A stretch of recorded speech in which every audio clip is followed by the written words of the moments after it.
Beneath the sands of Luxor, scientists found something that was perhaps never meant to be found. Over 1,000 decorated stone blocks that belonged to the ruined temple of a woman pharaoh. It got us thinking, why was this temple so brutally destroyed, and who was this woman?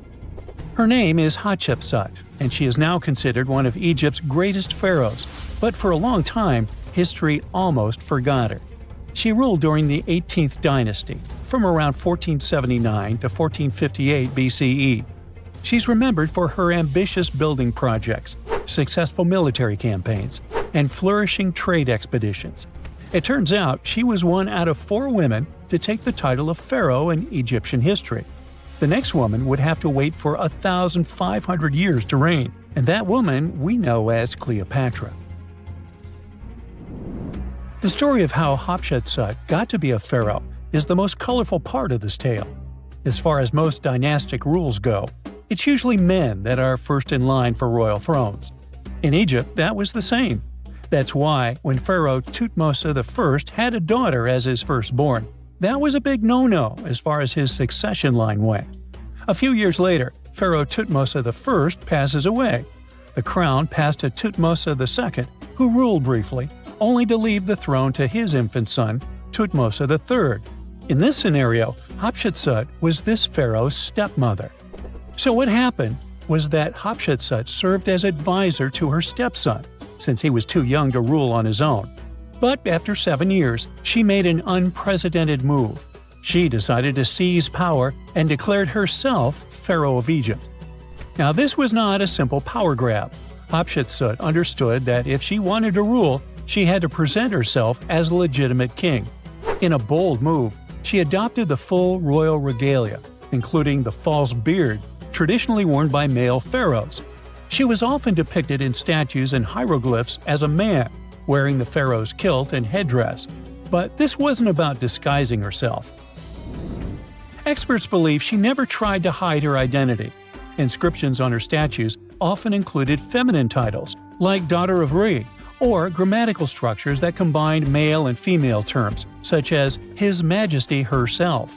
This showed that while she adopted traditional symbols of kings, she still acknowledged her true gender. But she needed to go even further. To legitimize her rule, she crafted an elaborate origin story. She claimed that the deity Amun himself had visited her mother in the form of her father, Thutmose I, and that she was his divine daughter. Now this was no small claim, since pharaohs were seen as deities on earth.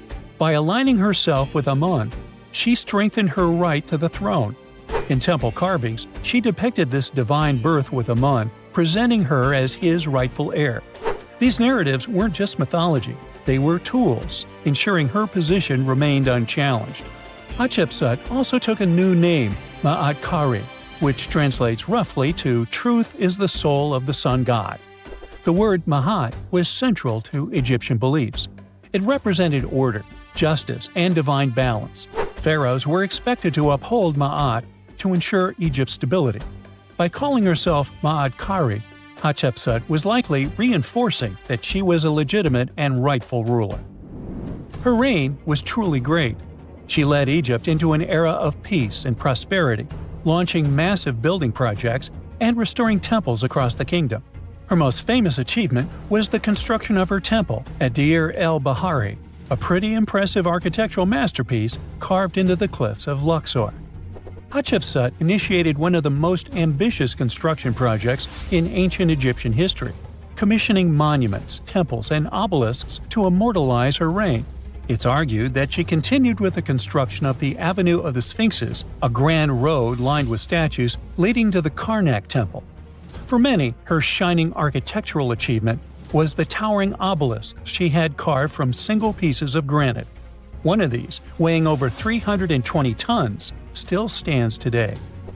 Now, beyond building, she expanded Egypt's influence through trade. She sent an expedition to the mysterious land of Punt, believed to be modern-day Somalia or Eritrea, bringing back riches like gold, ivory, and exotic animals. Her fleet of ships sailing the Red Sea marked the first recorded trade mission of its kind, establishing economic ties that would benefit Egypt for generations. Yet, for all of her success, something strange happened after Hatshepsut passed away. Her successor, aka her stepson Thutmose III, who had been overshadowed by her rule, took a drastic step. He ordered her name to be erased from history. Her statues were defaced, her inscriptions chiseled away, and her achievements credited to other rulers. It was as if she had never existed. Some believe Thutmose III wanted to reclaim his rightful place as pharaoh, while others suggest that later rulers, uncomfortable with the idea of a female pharaoh, sought to restore traditional male dominance. The story gets even more tragic. The power struggle between stepmother and stepson continues, since, even after her passing away, Thutmose III built his own temple right next to Hatshepsut's at the Valley of the Kings. But he built his temple with one deliberate modification. His monument was built 11 feet higher than hers. Mind you that this was no accident, it was a symbolic statement. He wanted to overshadow her legacy. But history had other plans. Hatshepsut's legacy started to be rediscovered in the 19th century, and it was only through careful archaeological investigation that her reign was properly recognized. Today, Hatshepsut is remembered as one of Egypt's greatest pharaohs. Her reign, once erased, has been reconstructed through constant archaeological discoveries, proving that her power and influence could not be so easily forgotten. Her resting place had been hidden in plain sight, her body removed from its original chamber in an effort to erase her from history. This final piece of evidence cemented her legacy, proving that even attempts to erase a pharaoh could not really do it. Hatshepsut's grand temple, Djeser-Djeseru, was a stunning architectural feat, designed to immortalize her reign and solidify her divine connection to Amun. But after her death, her successor, Thutmose III, launched that calculated effort to erase her legacy, and parts of her temple were dismantled. Historians still debate why. Was it a dynastic power move, an attempt to restore traditional male rule, or a bid to strengthen Thutmose III's claim to the throne? Maybe he was just a jerk. Whatever the reason, the destruction wasn't immediate. It happened decades after her death, suggesting it might not have been a personal revenge but a broader political strategy. Yet, despite these efforts, her temple endures, and so does her story, a defiant echo of Egypt's first great female pharaoh.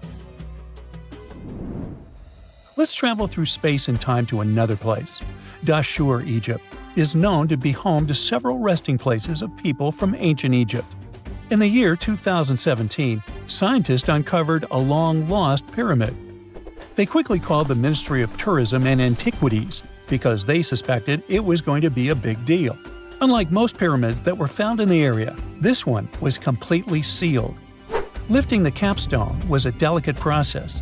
When they finally managed to open the pyramid, they expected to find an undisturbed chamber. Instead, it was chaos.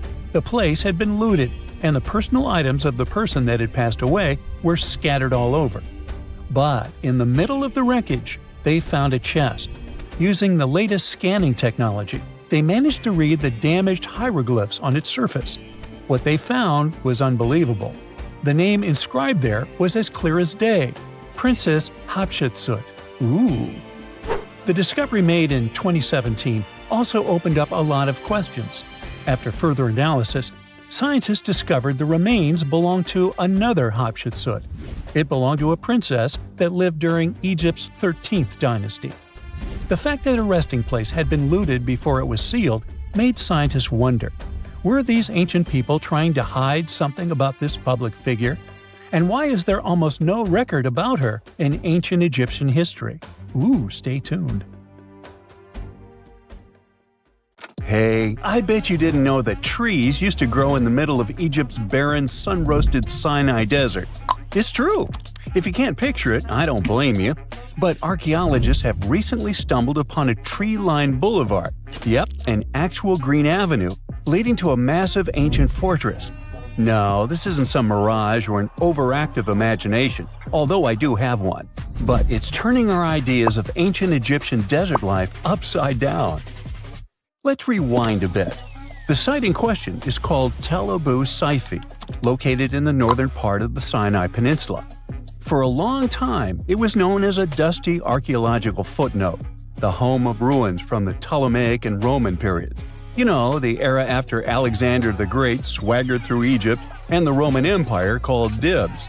But recently, Egypt's Ministry of Tourism and Antiquities decided to give it a fresh dig, and what they found out turned to be more than just a forgotten outpost.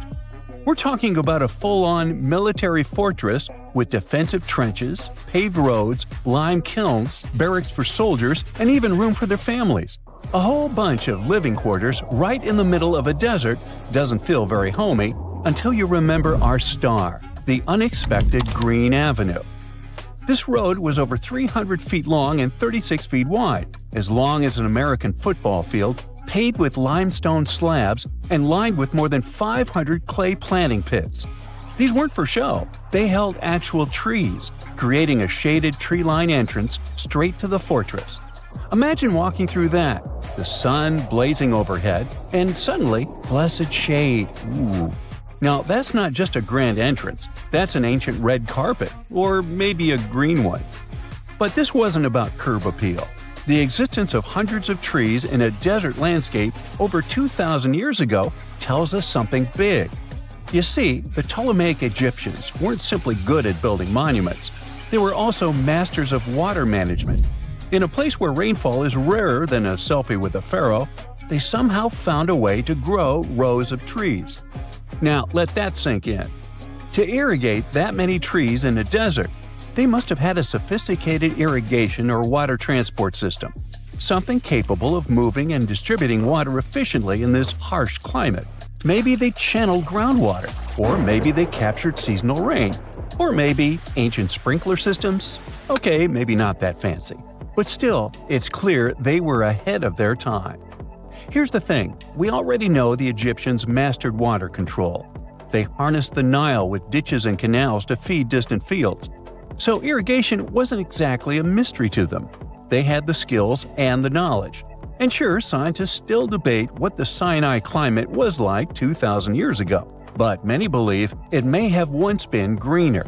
After all, take one look at those dramatic mountains and rocky landscapes, shaped and sculpted as if by brute force of ancient rivers. And it's hard not to think that water once played a bigger role out there. Plus, archaeologists have found tons of evidence showing that Ptolemaic Egyptians cultivated fruits, vines, and trees on a large scale. In other words, growing a forest in a desert might feel wild to us, but to them, it was just another Tuesday. And now, this Green Avenue is making archaeologists wonder, what if similar irrigation systems were used elsewhere, say for transporting the enormous stones used to build the pyramids? There's already a theory that ancient rivers or human-made canals helped move those stones. And the Tel Abu Saifi discovery? Well, it might just be the missing puzzle piece. This isn't just a dream. Back then, rivers were like highways, power grids, and cargo trains of the ancient world, all rolled into one. Egyptians used them for everything – irrigating crops, trading goods, powering industry, and even mobilizing for war. If you were doing something important, odds are it involved a river. But wait, it gets even better. Excavations revealed deep defensive trenches, like ancient moats, dug more than 6 feet deep around the fortress. Those weren't just muddy ditches. They were part of an elaborate defense system designed to be filled or bridged to control access. Think of it as ancient Egypt's version of a retractable security gate, minus the hydraulics.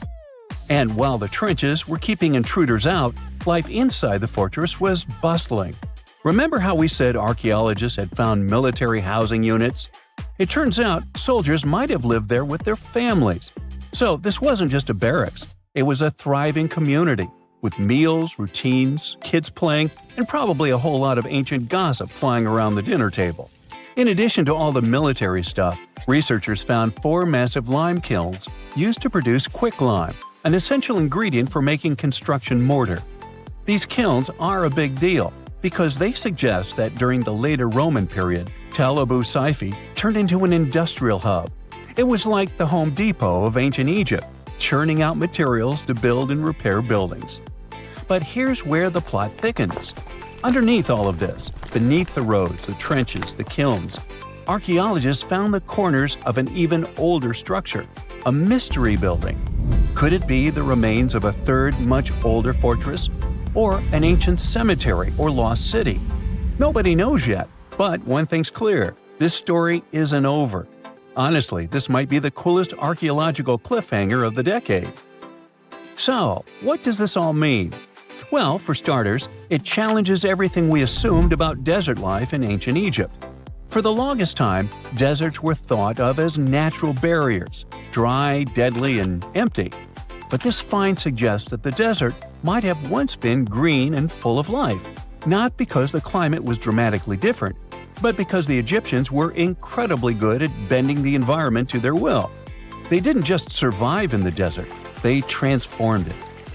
It also adds fuel to the fire in the age-old debate about ancient Egyptian tech. If they could build a fortress with tree-lined roads, moats, irrigation, and industry in the middle of the Sinai, is it really such a stretch to imagine they could engineer water channels to move pyramid stones? Forget the Ancient Aliens TV show. Sure, it's entertaining, I'll give you that, but it makes us forget something crucial. Those people were brilliant. A lot of what we call modern technology is recycled ancient ingenuity. And who knows how much knowledge we've lost over time. Meanwhile, the dig continues. Scientists are now mapping the entire Tel Abyad site, trying to piece together how all the structures connect. Some want to analyze soil samples to find traces of old tree roots and maybe even figure out what kinds of trees once grew there.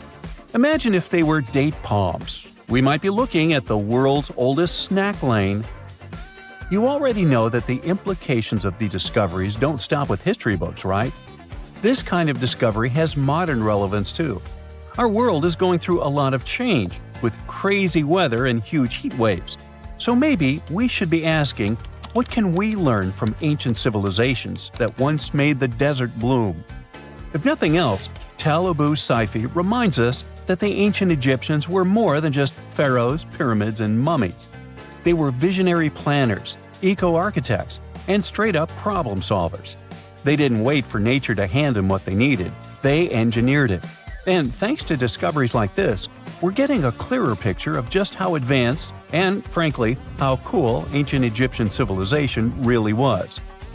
So next time someone tells you deserts are just empty wastelands, you can hit them with this fun fact. Over 2,000 years ago, in the heart of the Sinai Desert, there was a fortress with a tree-lined avenue, moats, military housing, an industrial center, and even a secret underground structure. Take that, sand dunes! Who knows what else is still buried out there, waiting to rewrite history. Dinosaurs, big ancient bugs, creepy spiders, and scary insects are all cute animals compared to the monsters that lived on Earth about 500 million years ago. For example, here's a creature that swam in the water like a stingray and had 3 eyes. Its mouth was like a pencil sharpener. 2 long claws with forked tips like pinchers protruded from its head, and its gills were somewhere in the back. This is not a thing from a sci-fi movie. This is Mosura. Its remains are preserved in excellent condition. Let's look at it more closely and study other similar monsters. The Cambrian explosion. Remember this name. This period is also called the biological Big Bang, the time when a huge number of different living creatures began to appear in the ocean, large, small, and tiny. The ancestors of almost all modern animal groups were most likely born during the Cambrian explosion, which lasted from 541 to 485 million years ago. It was a time when the first truly effective and terrifying predators appeared on Earth. One of them was Mosura. It's only the size of an index finger, but you would never want to meet such a creature while swimming in the sea. It's scary to imagine what it could do with its pencil sharpener-shaped mouth. And you probably wouldn't be able to hide from it because, come on, it had 2 eyes on the sides and 1 big eye on its forehead. Mosura belonged to a group of arthropods. Scientists called it a sea moth since it reminded them of a moth. This thing used a flap-like apparatus similar to wings to float in the water like a stingray. This monster was quite creepy, but its appearance may seem familiar because it's a distant relative of modern spiders, crabs, centipedes, and moths. Scientists found several 506 million-year-old Mosura fossils, but unlike many other similar finds, these ones have been preserved in excellent condition. The found fossils showed sharp claws, a toothy jaw, and large gills in the tail section. Some parts of the fossil were so clear that they revealed the details of the creature's internal anatomy, including parts of its nervous and circulatory systems and digestive tract. It had jointed limbs like those of modern insects and crustaceans. When this monster swam in the sea, it probably grabbed its prey with long spiked claws sticking out of its head. Many Mosura relatives have claws covered with multiple spikes, which help them grab food. But that ancient creature had smooth claws forked at the tips. That is, it grabbed the prey with those tongs, using them like chopsticks, and then brought it to its mouth. Of course, this is an assumption, and nobody saw how this creature actually did it. Unlike many other similar animals, Mosura's posterior segmented body was studded with gills. Scientists don't know why this was necessary, but they assume that such an unusual breathing system helped to adapt to an environment with low oxygen content. Perhaps Mosura led a very active reproductive lifestyle that required high oxygen consumption. Creepy, dangerous, and reproducing fast. An excellent set of qualities for one of the most dangerous predators of antiquity. But what did Mosura eat? It probably caught different types of worms and small arthropods. It's nice to think that this monster lived so long ago and was so small. But what if this creature was the size of a shark and was swimming in the ocean these days? Perhaps it would become a dominant dweller and people would swim much less along the coast. Mosura lived in the water but was discovered in the Burgess Shale rock formation in the Canadian Rockies. Many mountains on Earth were once the seabed inhabited by strange creatures. One of them was Opabinia. It had 5 eyes, a mouth facing backward, a long trunk and claws instead of a nose. Wait, what? It's too strange even for science fiction, even for outer space. In its eccentricity, Opabinia was perhaps the loneliest creature on Earth. Scientists couldn't find another species that would be similar to this individual until recently. Meet Utaurora. It seems to belong to the same species as Opabinia. Its inch-long body was divided into 14 to 15 furrows. Each of them ended in a pointed flap. Opabinia had the same body, but it's unlikely that both monsters were friends. The difference between their timelines was several million years. It's hard to imagine why these monsters needed such strange body structures. Why haven't modern filmmakers used the design of those animals to create cool space monsters yet? Okay, they were creepy creatures, but what about weird and kinda useless ones? Scientists have discovered Su, a legless creature with no head turned inside out. Huh? This 444 million-year-old creature was found in South Africa, north of Cape Town. They called it Su after the discoverer's mother. In fact, it's some kind of new arthropod species that may have lived in low-oxygen waters. This creature was turned inside out, and the outer shell with the legs and head was lost. Thanks to mineralization, muscles, tendons, and even Su's intestines were preserved on the fossil. It's a great success to find such detailed remains of an ancient creature. However, scientists still can't determine the evolutionary history of this species. They're sure that it was a primitive marine arthropod. Okay, we can see that 500 million years ago, Earth was filled with creepy monsters, which fortunately are now extinct. But what about trees? Were they the same as we see now? Or was there something else? Something creepy? Oh yeah. Scientists have discovered a new kind of living organism similar to a tree or a mushroom. It was gigantic and had a very minimalistic design. Meet the Prototaxites. It's basically just a big stick with a round end poking out of the ground. It was smooth, didn't have the usual tree bark, and looked more like a mushroom without a cap. But scientists have recently found out that it wasn't a mushroom at all. Prototaxites probably belonged to a previously unknown branch of life. Prototaxites is considered to be the first giant organism in the history of the planet that lived on land. It existed about 420 to 375 million years ago during the Devonian period. It was the time when plants began to spread across dry land, forming large forests. Over time, they began to grow leaves and form roots in the ground. Then, the first seed plants appeared. The real colonization of land began. The first arthropods, such as centipedes, arachnids, and other unpleasant creatures, began to walk among those forests. Meanwhile, the water was filled with a huge biodiversity. There was a giant supercontinent on the planet, and smaller parts began to break off it. During this period, Prototaxites towered over the land. Some of these things reached 26 feet high and 3 feet wide. It's like a 3-story house and as thick as a palm tree. But what was it? A plant? A mushroom? Algae, perhaps? Scientists discovered them in the middle of the 19th century, but only in 2007 did they conduct chemical analysis. Research showed that it was most likely a giant mushroom, but in 2025, scientists refuted this conclusion. It turns out this may have been an unknown life form that existed separately from the kingdom of fungi, animals, plants, and protists.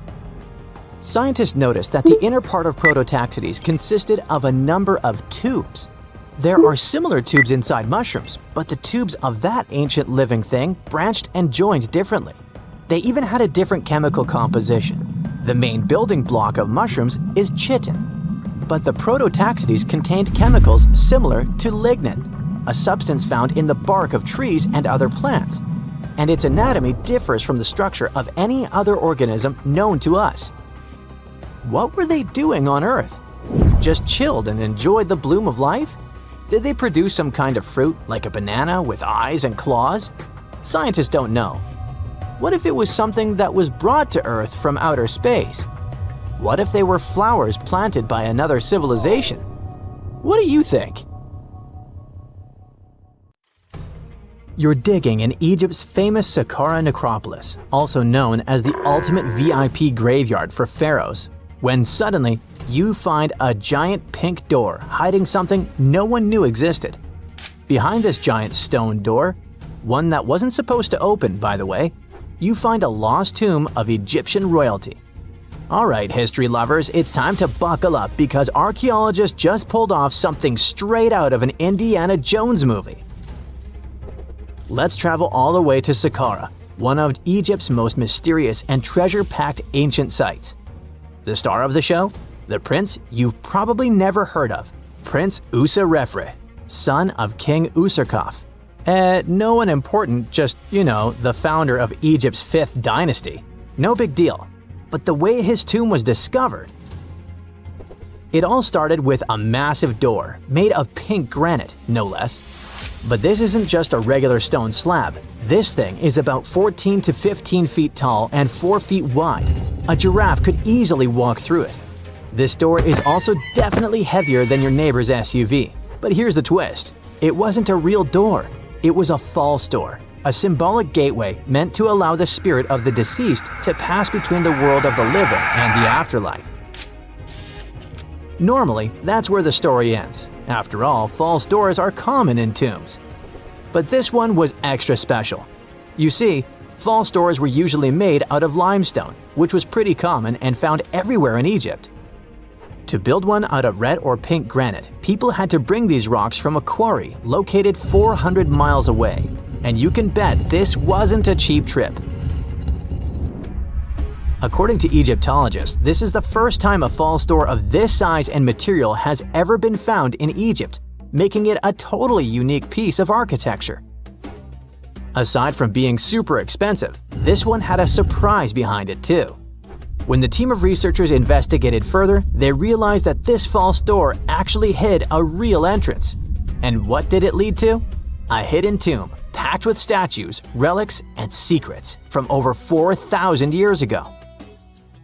The tomb belongs to Prince Userefre, but you can call him Wasar-Efra, or Wasar-Efra too. Despite being totally erased from history, this fella was no minor noble. The hieroglyphs on the pink granite door listed him as the hereditary prince, governor of Buto and Nekeb, royal scribe, minister, judge, and priest of chance. Phew! He was like the ancient Egyptian version of Daenerys Targaryen. These inscriptions not only identify his political and religious roles, but also suggest he held significant power in Lower and Upper Egypt, bridging both regions through his titles. One title in particular, the Priest of Saqqara, links him to the deity of the necropolis, the one with the falcon head. This god was the patron of the living and god of the dead at the same time. So I guess the Forgotten Prince was sort of a big deal, considering that his tomb was placed in such a prestigious location within Saqqara. What's even more mysterious is that Prince Userefre doesn't appear in official king lists or royal family trees, which makes us wonder if he passed away before he could rule, or if his legacy was deliberately erased in one of ancient Egypt's classic political dramas. Some scholars now believe his erasure might be connected with shifting religious or political power struggles during the early 5th dynasty, especially as his father Userkaf was reshaping Egypt's religious order. And speaking of his father, King Userkaf was a total game changer. He wasn't just the founder of the 5th dynasty, he also kicked off a religious revolution by promoting the sun god Ra over older deities. That's right, Userkaf built the very first sun temple at Abu Sir, setting off a dynasty-wide obsession with solar worship. After Userkaf wrapped up his short but revolutionary reign, a whole lineup of pharaohs took the stage. Sahure, Neferirkare, Nusere-Ini, basically the boy band of the 5th dynasty. And these guys were all about two things: building pyramids and making money. They weren't just stacking stones, they were expanding Egypt's influence, opening up trade routes to far-off lands, and blinging out their temples like it was nobody's business. Back in the tomb, things got even cooler. There was a beautiful red granite offering table covered with inscriptions detailing ritual foods, like an eternal menu for the afterlife, because they believed the deceased could magically eat this food. Fun fact, it was the funerary priests and their families that actually ate the food. There were also pottery shards, amulets, and painted walls, but the real showstoppers were the statues. And this is exactly where things get weird, in a good way. The team found statues of King Djoser, the guy who built Egypt's first pyramid, his wife, and their 10 daughters, inside Prince Userefre's tomb. Hold up, Djoser lived a few centuries before Userkaf, so what were his statues doing there? Turns out, scientists don't really know. These statues were built during the reign of King Djoser himself and probably belonged to that first ever built pyramid. Experts believe these statues were probably relocated during the 26th dynasty, thousands of years after Djoser, maybe to protect them from destruction, or maybe because they were still venerated. Basically, ancient Egyptians were hoarders, but classy ones. Scientists also know for a fact that some engravings and statues found there were made way later, which means that this tomb probably turned into a deposit for fancy stuff. Or maybe this was just really ancient interior decorating. Anyway, that wasn't all. There was another pink granite entrance on the eastern side of the tomb, with inscriptions linking back to King Neferirkare, another 5th dynasty pharaoh who also tried to build his own pyramid, but failed. And near this second entrance, archaeologists found something never seen before in Saqqara: a set of 13 pink granite statues, all sitting in a row on a high-backed bench, like they were waiting at the DMV of the afterlife. Some had elevated heads, probably representing the prince's wives, while others were missing their heads entirely. One black granite statue was found upside down.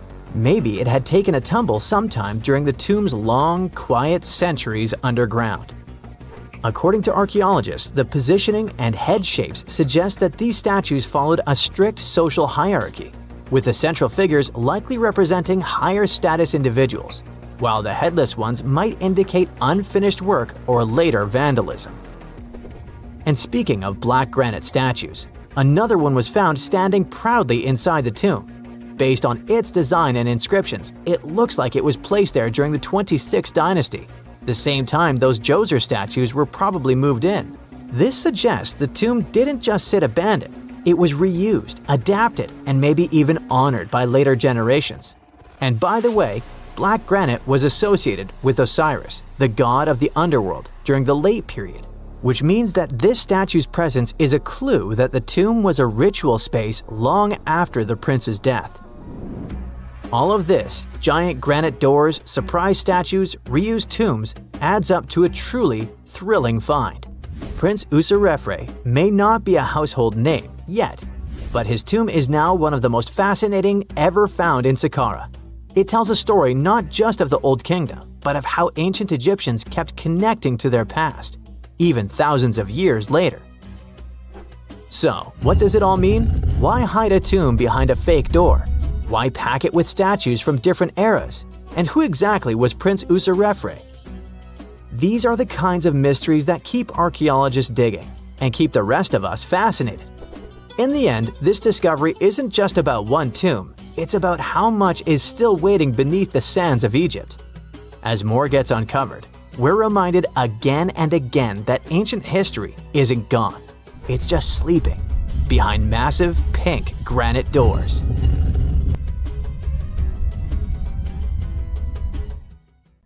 Some mountains look so picture-perfect that you'd swear they were hand-sculpted by a divine architect.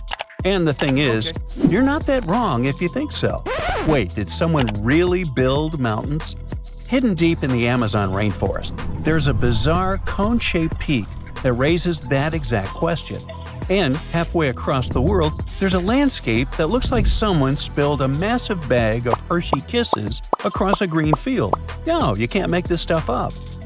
Get ready to learn what would happen if a Hershey's Kiss and the Road to El Dorado movie had a baby in real life, because we're diving into two of the most mysterious and oddly satisfying natural formations on Earth, Cerro El Cono in Peru and the Chocolate Hills in the Philippines. One might be an ancient lost pyramid, and the other turns into chocolate every year. Well, sort of. Let's start with El Cono.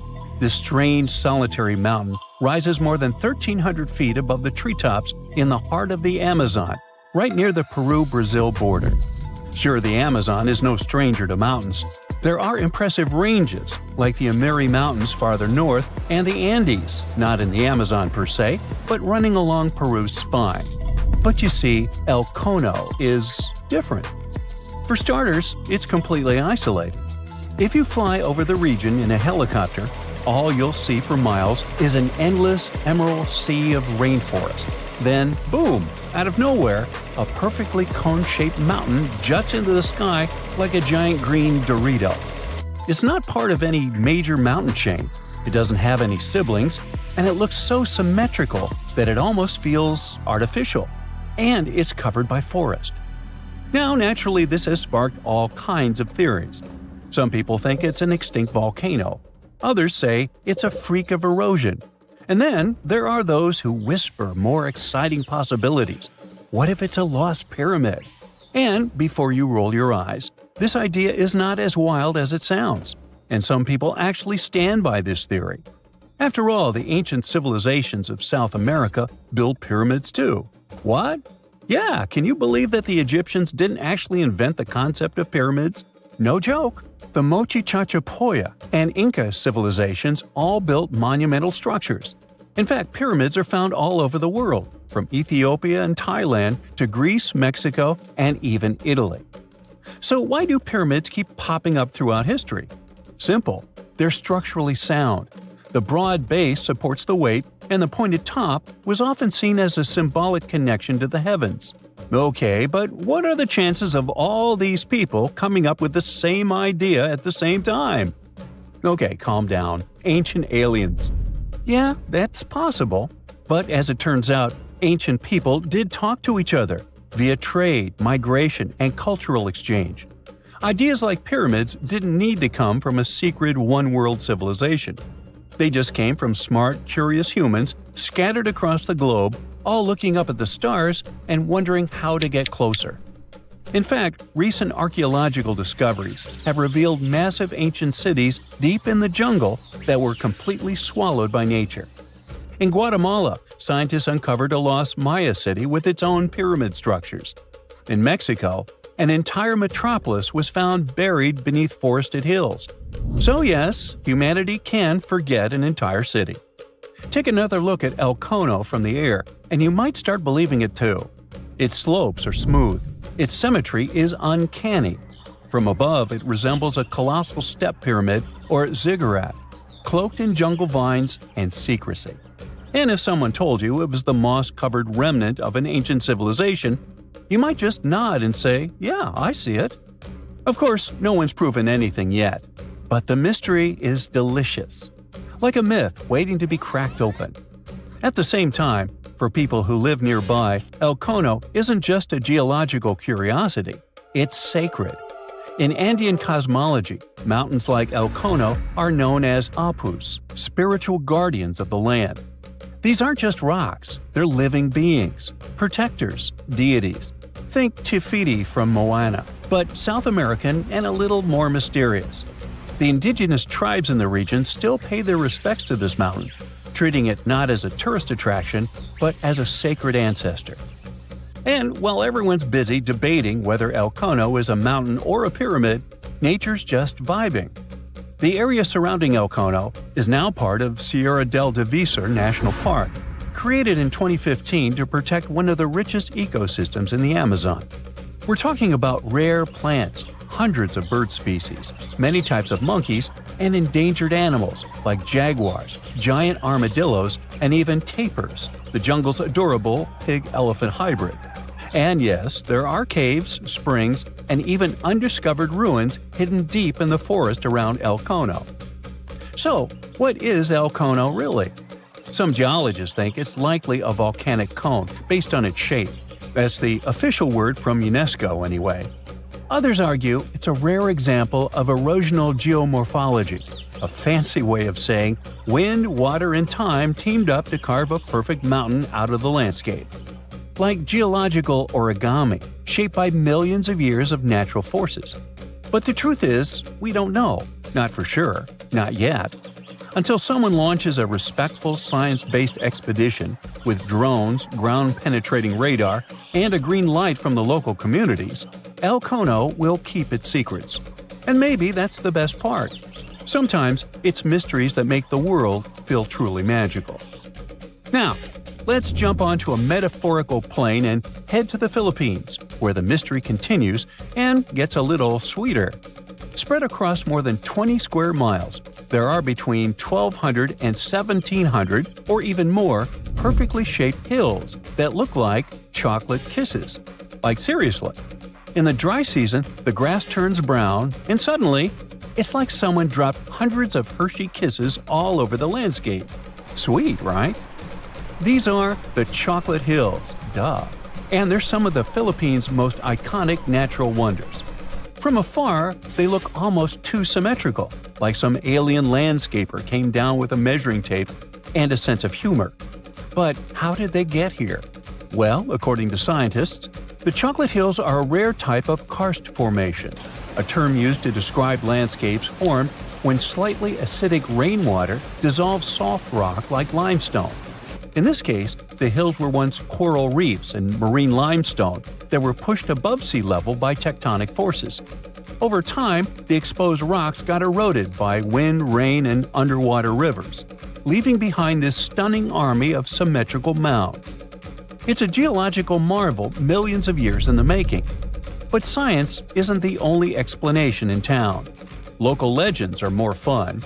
One story says the hills were formed when two giants got into a rock-throwing fight, launching boulders at each other until they collapsed in exhaustion, leaving the landscape littered with mounds, just like that one scene from the Hobbit movie. Another tale speaks of a heartbroken giant whose tears turned into earth, forming the hills as a tribute to his lost love. Oh. Today, the Chocolate Hills are a National Geological Monument and a major tourist attraction in the Philippines. They're also being considered for UNESCO World Heritage status, because, really, where else can you find such a naturally satisfying mix of geology and dessert? If you ever want to visit, it's pretty easy. Fly into Boho Palango International Airport or take a ferry from Cebu, and then head to the towns of Carmen, Batuan, or Sambanga. There are designated viewing decks, eco-parks, and even ATV tours that will let you explore the hills up close. So, whether you're chasing lost pyramids in the jungle or climbing a mountain that turns into chocolate in the summer, the planet still has places that surprise and delight. And that's the real treasure. Sometimes, nature's weirdest, most beautiful shapes aren't hiding aliens or ancient tech. They're just proof that Earth has a wild imagination. In the late 17th and early 18th centuries, Europe was infested by vampires. The situation got so wild that authorities stepped in, and even military officers investigated these creepy cases. And their conclusion was clear. Yep, vampires are definitely real. Now, we're talking about a long time before Dracula showed up in books and movies. Back then, people genuinely believed those who had passed could rise and drain the living of their blood. Tragically, their victims would not survive the encounter. But vampires didn't stay at rest. Instead, they continued walking, interacting among the living and infesting villages. These beliefs spread rapidly, causing panic across regions. It all kicked off in Eastern Europe, specifically Serbia. Villagers started panicking after mysterious passings occurred one after another. Take the story of Petar Blagojevic, a Serbian peasant who passed in 1725. Shortly after his burial, villagers claimed that Petar returned, knocking on doors and asking for shoes or food. Sounds harmless, right? Well, not really. Within days, those villagers began mysteriously passing away too. 9 people perished in total. Everyone freaked out, insisting Petar was responsible, as if he managed somehow to come back from the grave at night to feast on the living. Eventually, authorities dug up Petar's body to see what was going on. They wanted to check if there were any signs that he was still alive. So they looked closely at his hair, beard, and nails to see if they had grown. And they actually had. In fact, there was no sign of decomposition at all. His body looked fresh. Then they found something even weirder. There was some blood around his mouth. And that was enough for people to say, "See, he's definitely a vampire." Then came Arnold Paoli, arguably the most infamous vampire of them all. He was a soldier who lost his life after falling off a hay wagon and breaking his neck. But there was something strange about it. Before that tragic event, Paoli claimed he had been bitten by a vampire once. Luckily, he said he cured himself by eating soil from the vampire's grave and smearing himself with its blood. Sorry, not exactly dinner table talk, eh? But hey, if he was cured, no one had anything to worry about after he was gone, right? Well, not exactly. Within a month after Paoli was buried, 4 people said they were being tormented by him. And not long after that, they were gone too. 10 days after Paoli was buried, the villagers dug him up, just to be sure everything was, well, normal. And this is where things got eerie. His body hadn't decomposed. His hair, nails, and beard had all grown longer, and fresh blood was dripping from his mouth. Remind you of someone? Yep, our guy Peter. But in Paoli's case, it was more disturbing. The blood wasn't just coming from his mouth. It was pouring from his eyes, nose, and ears. His shirt, his coffin, everything was completely soaked in red. Now, terrified, the villagers drove a stake through his heart and burned his body. Oh, and they also dug up the 4 people they believe he had targeted just to be safe. They went through the same process with them just to make sure none of them would return as vampires. Hey, who knows? But their vampire nightmare didn't stop there. A few years later, in the winter of 1731, a new epidemic occurred. 13 people passed within several weeks. Eventually, even local authorities stepped in, sending official investigators to calm things down. Their reports, incredibly, concluded that the vampire attacks were real, at least according to witnesses. That official validation changed everything. It kicked off a wave of vampire hysteria all across Europe. But why was everyone so quick to believe those who had passed away were coming back? One big reason was how little people understood health problems at the time. Bodies that appeared fresh or swollen after burial, blood around mouths, or even fingernails and hair seemingly growing, these natural post-mortem changes were mistaken for supernatural signs. Another thing villagers misunderstood was decomposition itself. Natural gases cause bodies to bloat, making them look as if they had recently been active. This terrifying image reinforced local beliefs that these people weren't at rest, but instead returning to cause harm. Plus, under certain circumstances, the decomposition process can be delayed for a long time. One reason this can happen is because of something called saponification. This is a natural process that happens when a body is buried in a cold and damp place, exactly like in some parts of Eastern Europe. In this kind of environment, the fat in the body can turn into a waxy soap-like substance. This wax covers the body and helps stop it from rotting. Okay, but how to explain the nails and hair growing? It's more like an optical illusion, not real growth. Now what happens is that the skin dries out and pulls back a little. When the skin shrinks like that, it makes things like stubble on the chin or fingernails look longer than they were before. But that's not the case. And what about the blood? Well, it turns out science has an explanation for that too. How long blood stays liquid after someone passes depends a lot on the surrounding temperature. In colder places, it can stay fluid for days. So if a body was dug up, there's a good chance they'd still find liquid blood in the veins. It might have looked strange, even scary, but it was just the cold doing its thing and slowing everything down.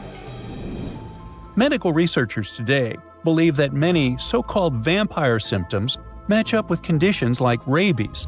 Back then, most people in these communities kept animals around, and villages were usually near forests full of wildlife. And there's still no truly effective cure for rabies.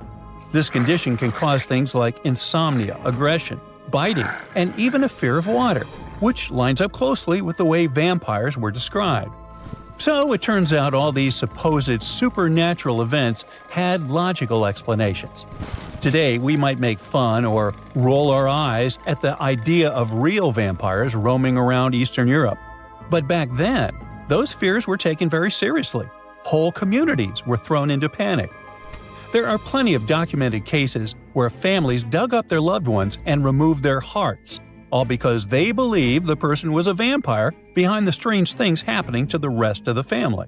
And newspapers across the continent picked up these stories, spreading the fear far beyond where it all started. What's wild is that stories about blood-sucking creatures didn't just show up in Europe. Similar myths popped up across different continents and time periods. In the Philippines, for example, there is the Manananggal, a flying creature that splits in half. In Chile, they've got the Atocha, a shape-shifting being that drains blood. And in Australia, some indigenous tribes told stories of the Yaramayahu, a little red creature that drops out of trees and drinks your blood with suckers on the ends of its hands and feet. How cute.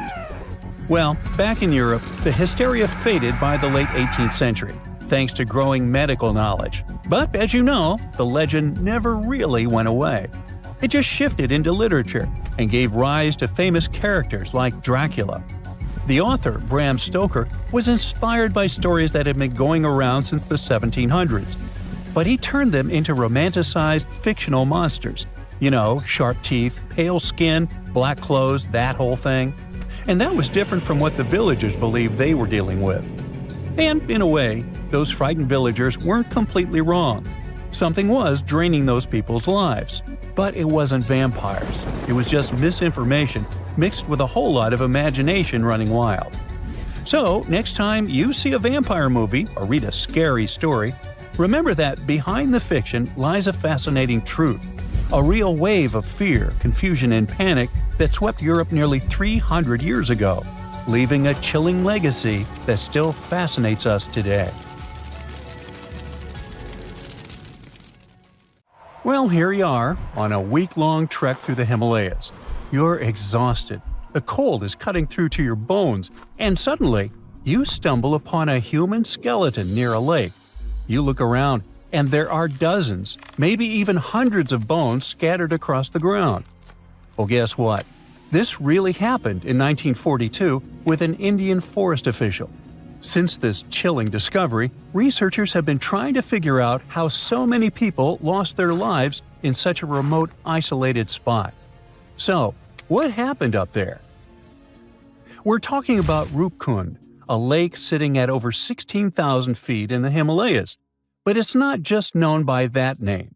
People also call it Mystery Lake, or even more bizarrely, the Skeleton Lake. This place is remote, I mean really remote. It's not just because it's insanely high up, but also because it's surrounded by snow-covered mountains. Now, if you're planning to go there, make sure you have some solid hiking shoes. It's a week-long trek covering more than 30 miles of tough, rugged terrain. Along the way, you'll pass through all kinds of challenging landscapes: moss-covered oak forests, misty fields with an eerie vibe, and up at the top, snow. The highest point of the trek is a knife-edge ridge called Junargali. Just below that lies Roopkund. The closer you get to the lake, the darker the atmosphere feels. And on the ground, you can find human skeletons scattered around, belonging to more than 300 people. Along with them, there were things like wooden artifacts, leather slippers, and rings. Okay, so something really macabre happened here. But what? Well, we have three main theories. Theory number 1, the local legend. According to this story, a long time ago, a king named Raja Justival went on a pilgrimage deep into the Himalayas to reach a sacred mountain temple. He brought his pregnant queen, Rani Balumpa, along with a group of servants, dancers, and others. While they were up in the mountains, a massive hailstorm hit, or as the legend goes, an angry deity started hurling iron balls from the sky. Either way, the storm was brutal, and they had nowhere to take shelter. In the end, they all lost their lives near the lake. Theory number 2, an escape route. Some say the remains belong to Indian soldiers who tried to invade a foreign territory back in 1841, but they were defeated. Over 70 of them were forced to make their way back home through the Himalayas, and they met a tragic end along the way. Theory number 3, a mass grave. This theory suggests that some kind of widespread health issue hit the group. They were all buried there, in isolation, to prevent the disease from spreading. In this case, Roopkund Lake and its surroundings would basically be a cold, remote cemetery. Now, do you know what all these theories have in common? They all assume that the skeletons belong to a single group of people who died in one catastrophic event. But then science came along and things got way creepier. In 2019, 28 scientists from institutions in the US, India, and Germany teamed up for 5 years to figure out what the heck happened up there. They studied the remains of 38 individuals, 23 men and 15 women. And right there, we can already toss out theory number 2. That's important because if these people had been soldiers on a military mission, you would expect most, if not all of them, to be men. Armies in the past were almost entirely male. But here, there were just too many women for that to make sense. And on top of that, no signs of combat or military gear were found at all. After a genetic analysis, researchers noticed that the individuals weren't part of the same family, at least not by blood, like third-degree relatives or closer. And most importantly, they were mostly healthy. These two facts help rule out theory number 3. It probably wasn't some kind of highly contagious health problem. But the most shocking part is that these skeletons didn't belong to just one single group. They actually came from 3 distinct groups. The first group had ancestry that falls within the range of present-day South Asians, basically from the regions that are now India, Pakistan, and Nepal. The second group had ancestry typical of Eastern Mediterranean, just like people from today's Greece, or more specifically from Crete. And they also identified one individual with Southeast Asian related ancestry. The dating also shows that these remains weren't deposited at the same time. In other words, groups 1 and 2 didn't live during the same period. Their deaths were actually spread out over as much as 1,000 years. Oh great, now theory number 1 is out the window too. After all, the studies can confirm that these people passed away in at least 2 separate tragic events. According to the researchers, there is a possible clue about where at least some of the people with South Asian ancestry might have come from, or why they were even up there in the first place. Roopkund Lake isn't part of any major trade route or anything like that, but it is along the path of a pilgrimage called the Nanda Devi Raj Jat. It still happens today, once every 12 years, where people hike through the mountains for worship and celebration.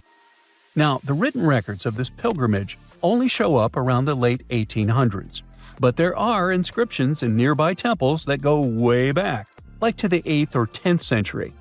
So, it's possible the tradition started much earlier, and maybe some of these people passed away during one of those early pilgrimages, due to a heavy storm or some other natural disaster.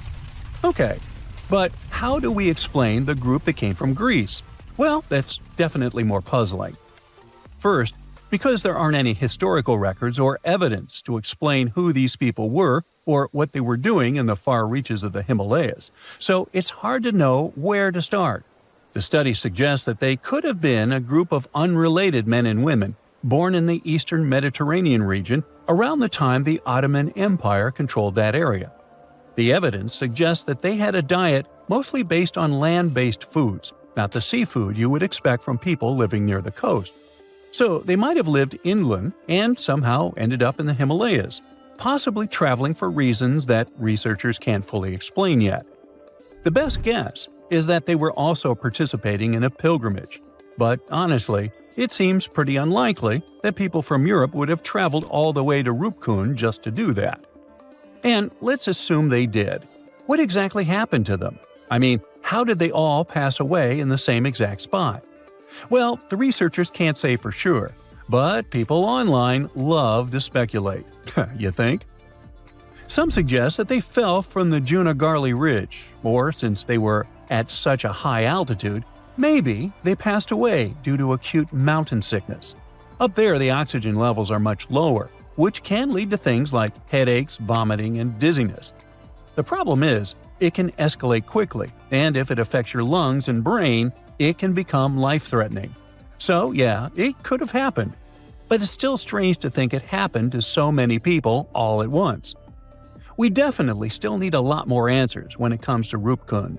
But one of the obstacles researchers face is that the site remains highly disturbed and unpreserved. Over the years, trekkers have moved around the skeletons, or worse, some have even taken them home as macabre souvenirs.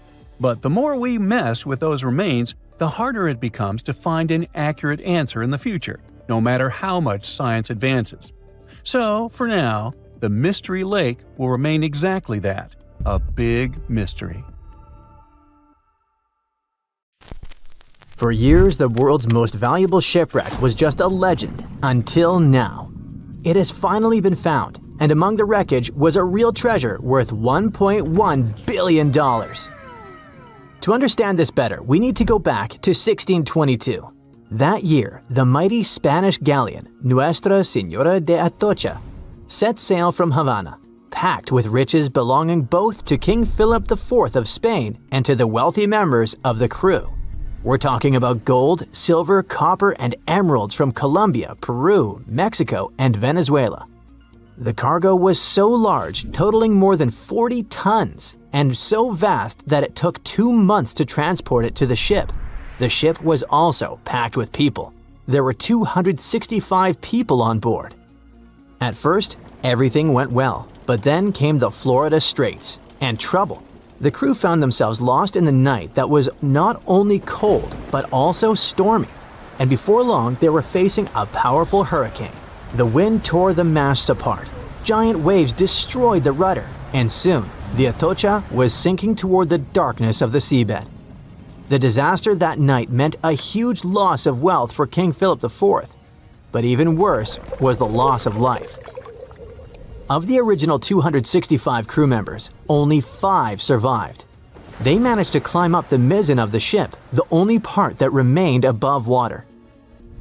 With all that treasure gone, the Spanish were quick to spring into action and devised a salvage operation. 5 ships were sent to recover the cargo. The plan seemed simple and easy. After all, the hatches were securely locked, so the treasure could still be there. But almost immediately, things went wrong. For example, one of the 5 ships ran aground before it could even begin its journey. In the end, the search dragged on for 60 years, and many factors contributed to the mission's failure. That may not seem so bad today, but back then, divers didn't have the technology or safety equipment that we have today. Exploring the seabed was risky, and more often than not, it led nowhere. While searching for the Atocha, the rescuers found traces of another vessel, the Santa Margarita, the Atocha's sister ship. Another hurricane passed through the region a month after the sinking. The seabed became a jigsaw puzzle with pieces of the ship scattered everywhere. The rescue mission became almost impossible. Over time, the Spanish managed to recover part of the Santa Margarita's cargo, but Atocha's treasure seemed lost forever. Even so, no one forgot that story. Then in 1969, more than 300 years after the sinking, everything began to change. An experienced deep-sea diver, Mel Fisher, stepped in and decided to rewrite history. Mel had already spent a big part of his life at the bottom of the sea. He and his wife even ran a diving school in California. So, Mel gathered his family and moved to the other side of the country. He led a new team of hunters whose mission was clear: to find the lost treasure of the legendary Atocha. They had little more than a boat, some diving equipment, and metal detectors, but that was enough to get them started. They focused on a region called the Matecumbe Keys, mentioned in several 17th century documents. In the first year, they traveled more than 100,000 miles but found absolutely nothing. It seemed like an impossible dream. But Mel still had a card up his sleeve: Eugene Lyon, a historian who would change the course of the search. Eugene delved into the Spanish archives in search of clues about the shipwreck. It was there that he found an important document that mentioned a group of people trying to save it. On the last page, it was mentioned that an area 100 miles from where Mel was searching had been the scene of the main exploration. This little piece of information was the needle in the haystack they needed. They rerouted the ship and soon arrived at the new location. But there was a challenge. That part of the ocean was deeper and the visibility there was almost zero. It was difficult to see your own hands. However, Mel knew how to deal with the adversities of diving and came up with a simple and brilliant solution. He installed 2 large tubes on the boat called letterboxes. Those tubes could be lowered in front of the propellers. The idea was ingenious. They sucked clean water from the surface and directed it to the bottom of the sea, exactly where the divers were. This technique not only cleared the murky water, but also helped to reveal objects that had been hidden for centuries. And still, the search took 16 years. During that time, Fisher found many lost items. Then, in 1971, they discovered a huge anchor. This was the first clue that they were close to finding the Atocha. In the following days, more objects appeared. Cups, swords, and ancient nails turned up.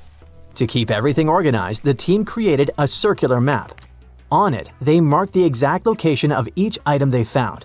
They also used radio transmitters on land and a receiver on the boat, which allowed them to know precisely where they were. The system was so efficient that it could measure the position with a margin of error of just 1 foot. Over time, a line began to form on the map, pointing to where the Atocha's main treasure might be hidden. They followed this trail for 2 years. Just when they were starting to lose hope, they found silver bars. It was the year 1973. This opened the door to much bigger discoveries. The silver alone was worth over $100,000, but the real treasure was yet to come. On July 20th, 1985, valuables that would be worth around $1.1 billion today were finally discovered in the main hull of the ship. The treasure included 180,000 silver coins, 24 tons of silver bars, 125 gold bars, a collection of pearls, and 66 pounds of emeralds. Some of these finds were priceless, not only because they were rare, but because of their history. The Atocha Cross, the Royal Orb, and the Atocha Ring, 3 royal artifacts, were found in near-perfect condition. The Atocha Cross was the most valuable of all the artifacts. It had 9 brilliant green emeralds set in 22-karat gold. A true treasure from the past, shining once again after centuries underwater. Soon after the discovery, the state of Florida thought, wait a second, we want a piece of that treasure. They went to court, demanding a whopping 25% of the value. A bitter legal battle ensued, and it lasted 8 years. It even went all the way to the Supreme Court. But in the end, treasure hunter Mel emerged victorious. He was even invited to The Tonight Show, showing off a massive gold chain found in the wreckage, wrapped around his waist like a belt. People called it the money chain, and for good reason. The find was so big that the wreck was declared the world's most valuable by the Guinness Book of Records in 2014. After the initial excitement, Mel sold some of the gems, but the bulk of the treasure remained in the family for a while. What was left was auctioned off. No one knows exactly how much the jewels were sold for, but one thing is for sure. Their value has skyrocketed over the years, and it's not just about the sparkle, it's about the legend that lives behind them. Today, these treasures are part of the particular Museo collection, the largest private collection of the Atocha artifacts in the world. And no, they're not for sale. But the good news is that you can still see them. They're on display, shining brightly in homage to Colombia's rich history and the famous mine from which they came. The people behind them say that these emeralds are as iconic as the rubies of Mogok or the sapphires of Kashmir. And honestly, they're right. Have you ever visited a famous monument and thought, alright, this is boring? While you were up on the Eiffel Tower yawning at the view, another landmark in Paris was pulling off the ultimate plot twist. Hidden in plain sight at Place de la Concorde stands a 3,300-year-old Egyptian obelisk that's been keeping juicy secrets from Pharaoh Ramses II himself. That's right. Ancient secret messages carved in stone have been right under our noses this whole time. Nope, this isn't the next National Treasure movie. This is real life, and it took a real-life Indiana Jones to crack the code. So, let's set the stage. You've probably seen this block of stone before, right? Towering 75 feet high, this massive granite pillar was originally from Luxor, Egypt, and it's been chilling in the heart of Paris since 1836. It's covered in hieroglyphs, and for years, everyone assumed we'd already cracked their code. Mystery solved. Nothing left to see here. Enter Jean-Guillaume Olet-Pelletier, French Egyptologist, cryptology expert, and part-time monument whisperer. Basically, if Indiana Jones traded his whip for reading glasses and binoculars, you'd get this guy. He's got a rather unusual hobby. He strolls up to the obelisk every now and then and casually reads hieroglyphs. For fun. Yes, he can read them fluently. No, we don't know what that says about our own hobbies. Until 2021, experts believed that the inscriptions on the obelisk mainly praise the gods Amun or Amun-Ra, if you're on friendly terms, and Horus, you know, the falcon-headed sky god with those super famous parents Osiris and Isis. But during one of his casual reading sessions, Olet-Pelletier noticed something odd. Some of the hieroglyphs weren't just singing praises to the gods, they were giving directions.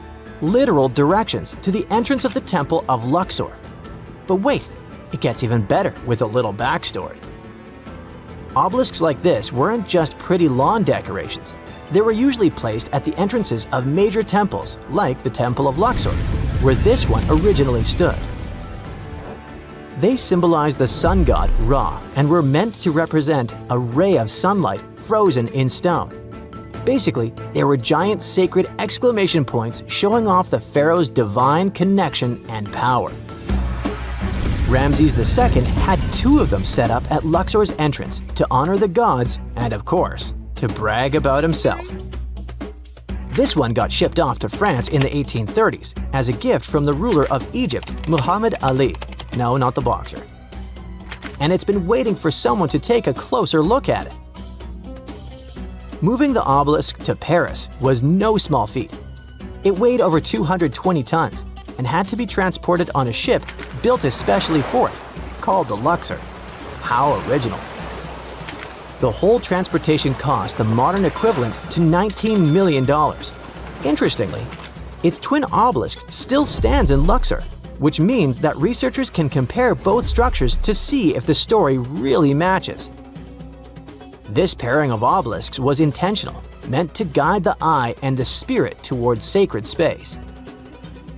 Lucky for us, Jean-Guillaume picked the perfect moment to snoop around. The obelisk was undergoing restoration for the upcoming Olympic Games. Scaffolding was up, giving him rare access to the tippy top of the monument. Armed with binoculars and a ladder, he got eye level with parts of the pillars that most of us can only squint at from street level. And that's when he uncovered the real twist. Turns out, ancient Egyptians didn't just chisel random symbols into stone. They had something way cooler up their sleeves: crypto-hieroglyphs. Those were specialized, coded forms of writing used for sacred or elite messages. Basically, ancient VIP-only emojis. While your average temple priest could read standard hieroglyphs, crypto-hieroglyphs were reserved for the pharaoh's inner circle. Today, only 6 people on Earth can read them fluently. And wouldn't you know it, our French friend is one of them. Of course he is. Now, here's where things get wild. Normally, hieroglyphs written on monuments like the Obelisk are read top to bottom, right to left. Simple enough. But Jean Guillaume decided to break the rules and read them horizontally instead of vertically. That's when he started spotting weird patterns, phrases, and symbols that had been hiding in plain sight for nearly 200 years. Some of these messages were so cleverly hidden, and you could only understand them if you walked around the obelisk in a certain way. He calls it 3D cryptography. That's right, the obelisk itself is like one giant ancient Rubik's Cube. Depending on the angle you read from, the message could change entirely. Yes, ancient Egypt invented something like the lenticular effect long before Pokemon cards made it cool. Okay, so what in the world does the message say now? Glad you asked. These aren't just random notes from the past. They're political gold. One inscription praises Ramses II as a divine figure who could not be dethroned. Another says the king made offerings to the god Amun, which wasn't just him being nice. This was a big political move. Back then, religion and power were totally intertwined, so showing off your divine connection was like launching a PR campaign, except instead of tweets, they used 200-ton stone monuments. Ramses II wasn't just any ruler, by the way. He reigned for over 60 years and basically pulled off the Beyoncé of pharaonic careers. He won battles, or at least said he did, built cities, temples, and statues of himself all over Egypt, and declared himself a living god. When he ordered these obelisks, he wasn't just creating monuments. He was launching ancient propaganda flyers at priests, nobles, and visiting dignitaries. In fact, Ramses II was so good at self-promotion, he may as well be the original king of rebranding. He claimed victory at the Battle of Kadesh, even though it ended in a stalemate and they had the victory carved into walls and monuments across Egypt. The Luxor obelisk was another way of reinforcing his godlike powers every time someone passed by or read its text. And here's the cherry on top. Some of these inscriptions were positioned just right so they'd be seen by nobles arriving by boat for a festival. That's probably the reason why they can only be read from a certain angle. But if you stood at the base of the obelisk, you wouldn't see much. But from a 45-degree angle standing right in the middle of the Nile, sweet stuff! Imagine pulling up to a religious celebration and seeing giant stone text basically saying, "Hey, Ramses is chosen by the gods, don't forget it." Subtle? Not exactly. Effective? You bet. Some messages even carry double meanings. One line might spell out Ramses II's full royal title. But read it differently and boom! It says he's got eternal life. That's next-level branding. You can almost hear him saying, "Look at me, still trending 3,000 years later." For decades, scholars thought this monument had given up all its secrets, but thanks to new access, modern tools, and some fresh eyeballs, we now know there's still a ton to uncover. Oleg Pelletier's full research hasn't been officially published yet, but the clues he's found are already shaking up what we thought we knew about ancient Egyptian monuments. Of course, not everyone's buying it just yet. Some scholars are skeptical, especially about the idea that boat-riding nobles could actually see those messages clearly. But let's be honest, ancient advertising wasn't easy. Even if your billboard is 75 feet tall, you still need the right angle and the right audience. So the next time you're in Paris staring at the obelisk while sipping your overpriced café au lait, remember, you're not just looking at a fancy paperweight from the 19th century. You're standing in front of an ancient Egyptian PR campaign, a 3D puzzle, and a 3,300-year-old flex from Ramses II himself. And let's be real, if that obelisk had been hiding messages this long, who's to say it's done talking? So grab your magnifying glass, channel your inner Egyptologist, and remember, the real treasure isn't gold or jewels, it's the drama chiseled in stone.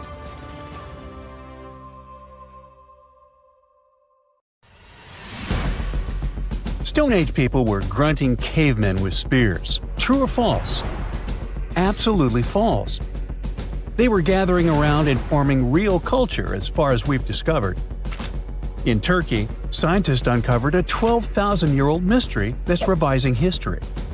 It's a sophisticated cosmic calendar made out of giant stone temples that may actually be a warning from the stars. We're talking about Göbekli Tepe. This prehistorical site predates even Stonehenge, our classical stone ring circle, by 6,000 years. And it upends why we think Stone Age civilizations emerged and thrived. Here's how this discovery could change our collective history. Around 10,850 BCE, a massive comet, or better yet, a bunch of comet fragments, smashed into Earth. The skies darkened, the temperature dropped, big animals vanished, and it kicked off a mini ice age that lasted over 1,200 years. What's now a place called Göbekli Tepe was home to a group of humans who survived this entire chaotic event. After it happened, they started paying close attention to the sky. As a way of trying to control time a little bit more, they tracked the movements of the sun, the moon, the planets, and comets. This in turn led them to build a huge lunisolar calendar, the first one in the world. Now, if you were to tour around this classic Stone Age monument, you'd see that not all the stone pillars are blank.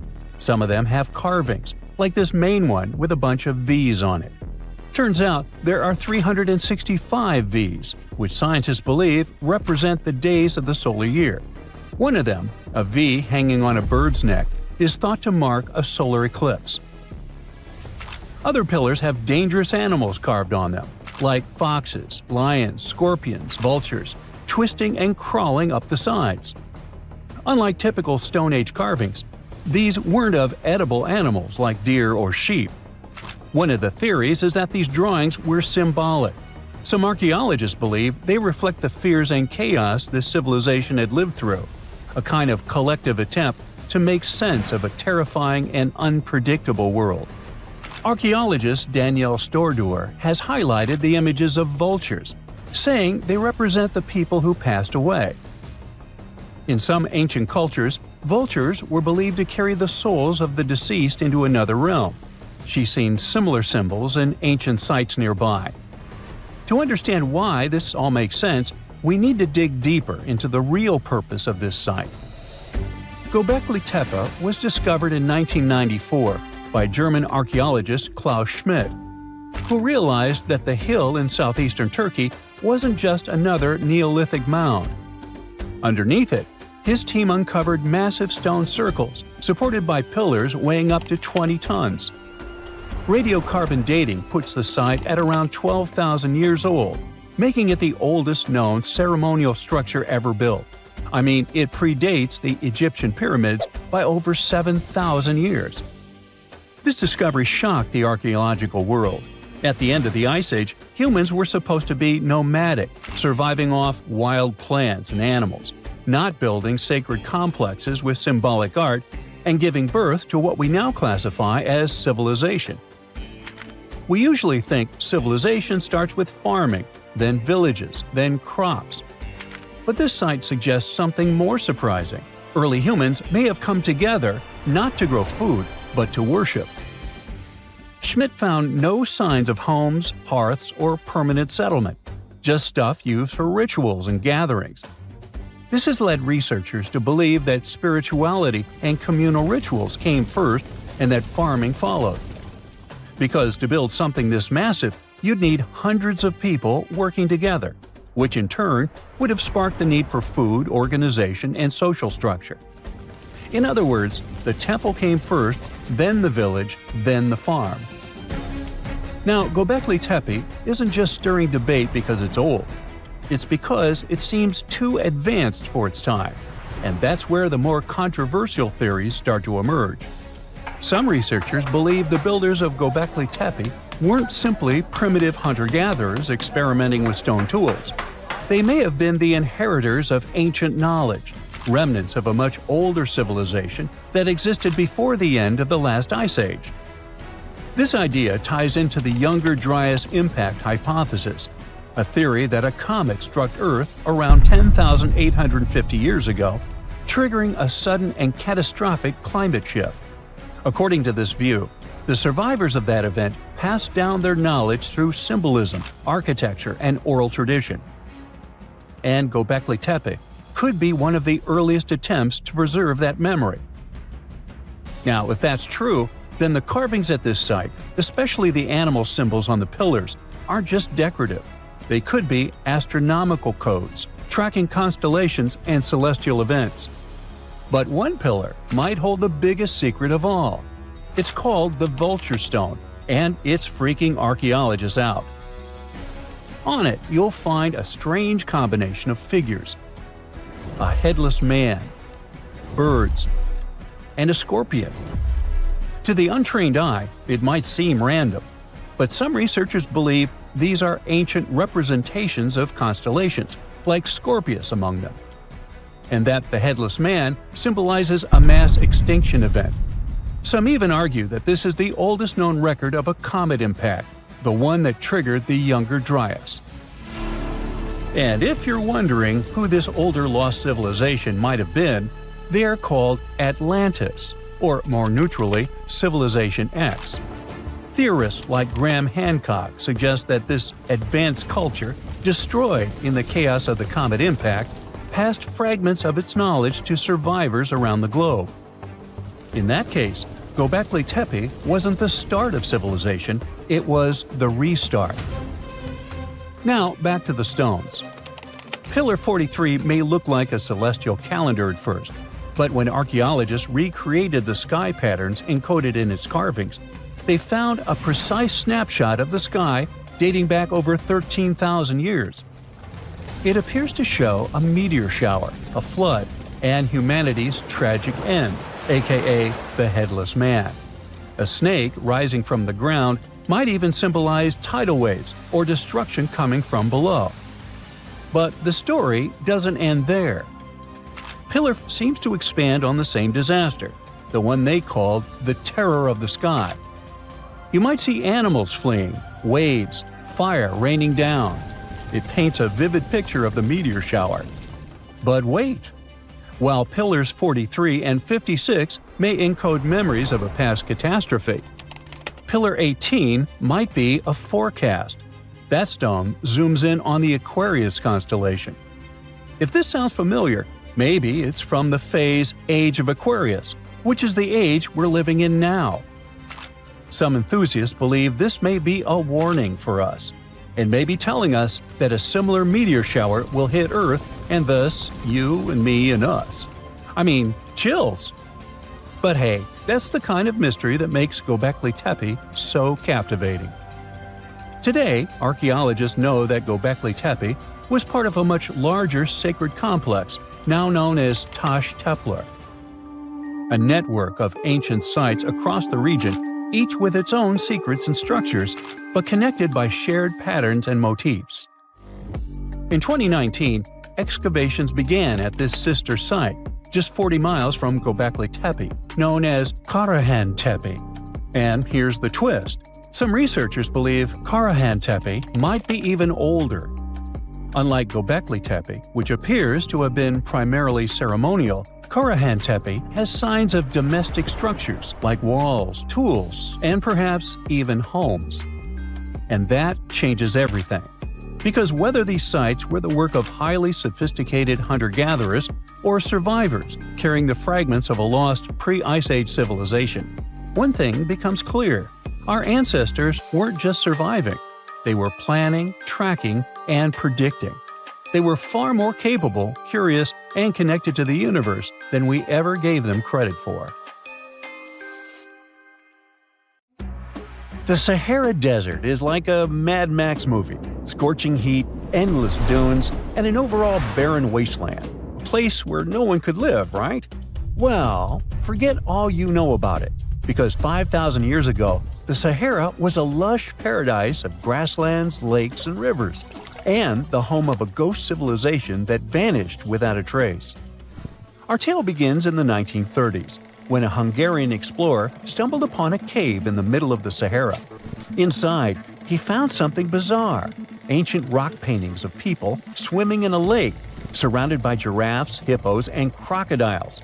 At the time, everybody shrugged it off as some symbolic depiction of the afterlife, because, really, who would imagine a lake in the Sahara? Well, fast forward some 70 years later, when a group of archaeologists made a discovery that flipped the script. In a rock shelter in Libya, they unearthed 15 mummies, along with baskets, ceramic pots, and other everyday items. This may look like prehistoric junk to most people, but to archaeologists, it was like uncovering a key piece of evidence. Those people weren't just passing through, they lived here. You see, those weren't just any mummies. They were some of the oldest naturally mummified humans ever found, dating back over 7,000 years. Take that, Egypt. 2 of them still had readable DNA, preserved thanks to a rare natural mummification process, almost a miracle considering the Sahara's climate's ability to turn everything into, well, beef jerky. Scientists struggled to understand where those mummies came from for a while, because the mitochondrial DNA they recovered was not helpful at all. But thanks to scientific progress, they eventually managed to do a full genome analysis that revealed some weird secrets. Those people belonged to a human lineage that was completely unknown, and they lived isolated from the rest of humanity for thousands of years. For decades, researchers assumed that the place where they lived, the Green Sahara, was like a prehistoric highway, a lush corridor that humans and animals used to migrate between sub-Saharan Africa and the Mediterranean. But the mummies demolished that theory, like a hippo sitting on a sandcastle. Their DNA showed zero genetic mixing with sub-Saharan and Eurasian migrants, keeping their genes pure for 7,000 years. Their closest genetic relatives weren't their neighbors living right below the famous desert, but some ancient hunter-gatherers from Morocco, and even some guys that lived in the Czech Republic, when it wasn't even a country yet, 50,000 years ago. We're not out of the woods yet, because those mummies also carried some teeny-tiny traces of Neanderthal DNA, just 10% of the amount found in modern Eurasians. Now, if you paid attention in school, then you know that Neanderthals lived in Europe and Asia, and early humans only mixed with them after migrating out of Africa. But those Green Sahara folks never left Africa. So how did they get Neanderthal genes? The leading theory is that their ancestors mingled with Neanderthals in North Africa 50,000 years ago before settling in the Sahara and cutting off contact with the outside world. Archaeologists also found cattle bones and tools made of stone and wood at that rock shelter, proving that those people led a thriving pastoral lifestyle. This discovery made scientists scratch their heads for a while because, you see, animal domestication was not developed in Africa. So how did they learn it if they never mingled with anyone? Did they have ancient YouTube tutorials? Probably not. The researchers believe they must have traded knowledge with neighboring groups, but just knowledge, no saliva. It's almost too hard to believe that no outsiders mixed with them. After all, who wouldn't want to live in a thriving civilization in the middle of a green paradise, drinking milk, eating meat, and even using animal blood as a protein source? Ooh, yummy. They didn't have to hunt for every meal, thanks to their livestock, and the abundant water made life pretty sweet. And yet, they never married outsiders. Why? Maybe it was a cultural choice to never date outside their own group. Or maybe the landscape itself kept them isolated. This is where scientists place their bets. They believed that the dense forests and rivers that existed in the Green Sahara acted like nature's no trespassing sign, creating a geographical barrier that isolates animals, plants, and whole societies. This isolation is the reason why their genes were so unique. These guys weren't swapping spit with anyone else. But this genetic time capsule almost didn't survive. For most of the last ice age, the Sahara was even harsher than today, a true dead zone where humans couldn't survive. 70,000 years ago, even the toughest people disappeared, retreating to the Nile Valley and the Mediterranean coast. Why? Because Earth was a climate bully. Massive glaciers stole all the moisture, weakening monsoons until rain clouds barely reached North Africa. Then came the knockout punches. Armadas of icebergs flooded the North Atlantic, triggering devastating droughts each time. This was the Sahara's ultimate keep-out era. Now, you're probably wondering how in the world the Sahara turned green after all this, and then went back to being a desert again. Well, it all started 15,000 years ago, I wasn't around then, when Earth was shaking off the last ice age. Our planet's axis was a bit wobbly, and because of that, the northern hemisphere got closer to the sun, getting extra sunlight and heat.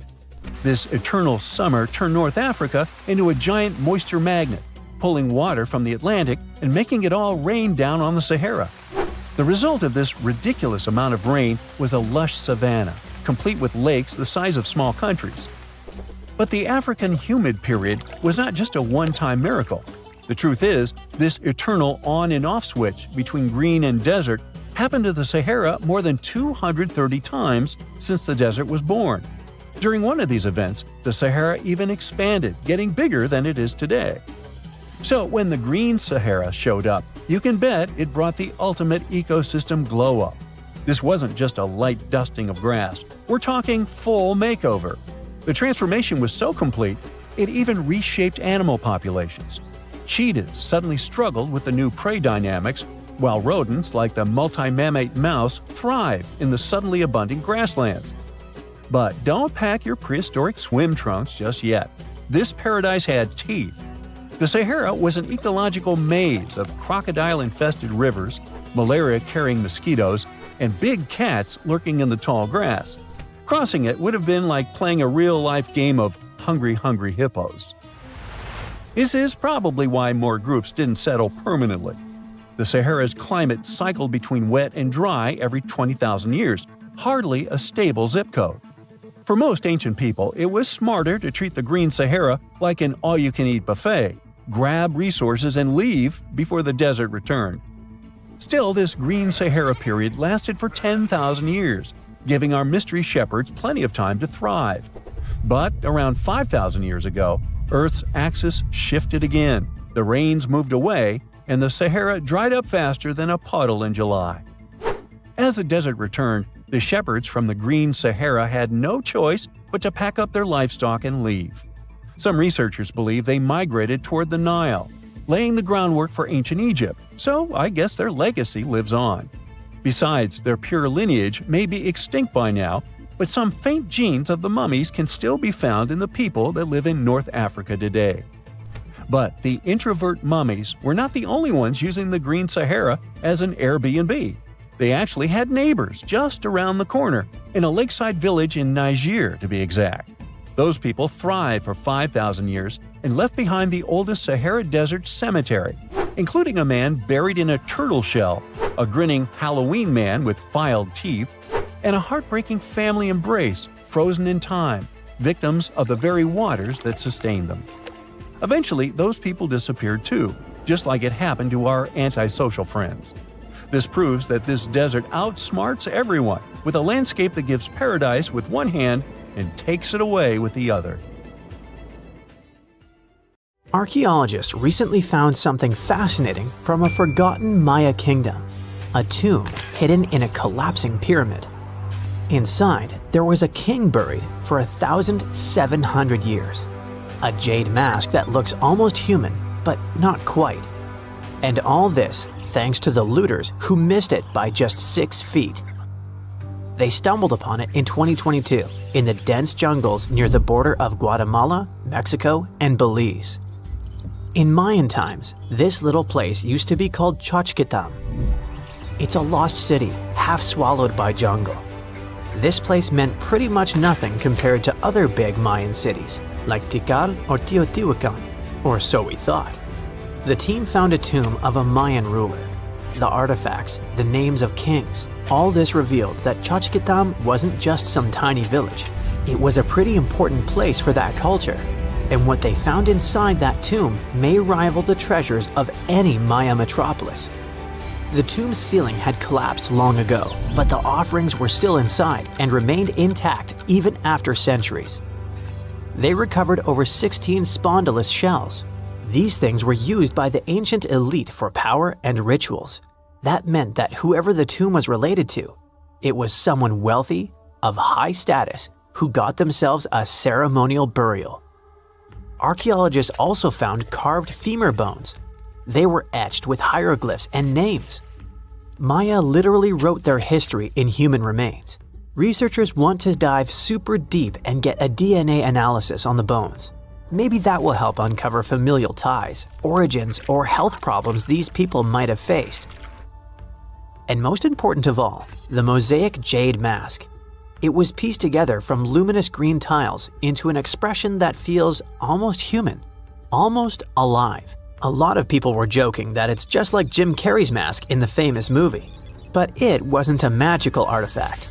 That was the face of a forgotten Maya king, staring out at us after 1,700 years of silence. His name was etched into the femur bones, Itzam Kokaj Balam. Historians think this might be the ruler who reigned around 350 BCE. Unfortunately, this period is super underdocumented. We barely know anything about those times, but it looks like he was pretty important to the locals.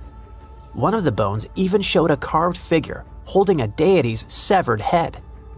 The deity's head looks exactly like the jade mask. Perhaps this was supposed to be the king himself, defeating some mythological villain. Other inscriptions mention the king's father and grandfather. That links Chachkitam to the mighty Maya capitals we mentioned, Tikal and Teotihuacan. Tikal was once the beating heart of the Maya world. It was a fascinating megapolis. A city rose from the Guatemalan lowlands with towering step pyramids that scraped the sky. That place was home to tens of thousands of people. It was also a hub of art, astronomy, and culture. The rulers were worshipped almost as living deities. Their deeds were carved into stelae that still stand amid the howler monkeys. Teotihuacan was located even further north. Now that was a mystery of another kind.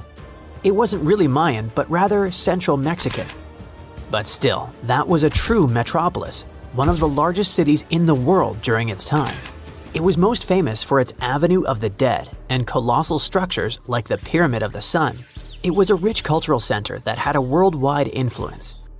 For centuries, both Tikal and Teotihuacan seemed to have completely different cultures. Tikal was a flourishing city-state where people loved reading, astronomy, and beautiful architecture. Teotihuacan was a titanic militaristic superpower. Two big centers of Mexico, separated by 600 miles of jungle and mountains. Compared to these imperial capitals, Chachkitam was a whisper. But it looked like this Itzam guy from the tomb wasn't just a ruler of a random village. He seemed to have political ties in ancient Mesoamerica. The craziest part is that we almost lost this piece of history, all because of the looters. At some point in the past, grave robbers had tunneled dangerously close. They stopped digging just 6.5 feet away from the tomb.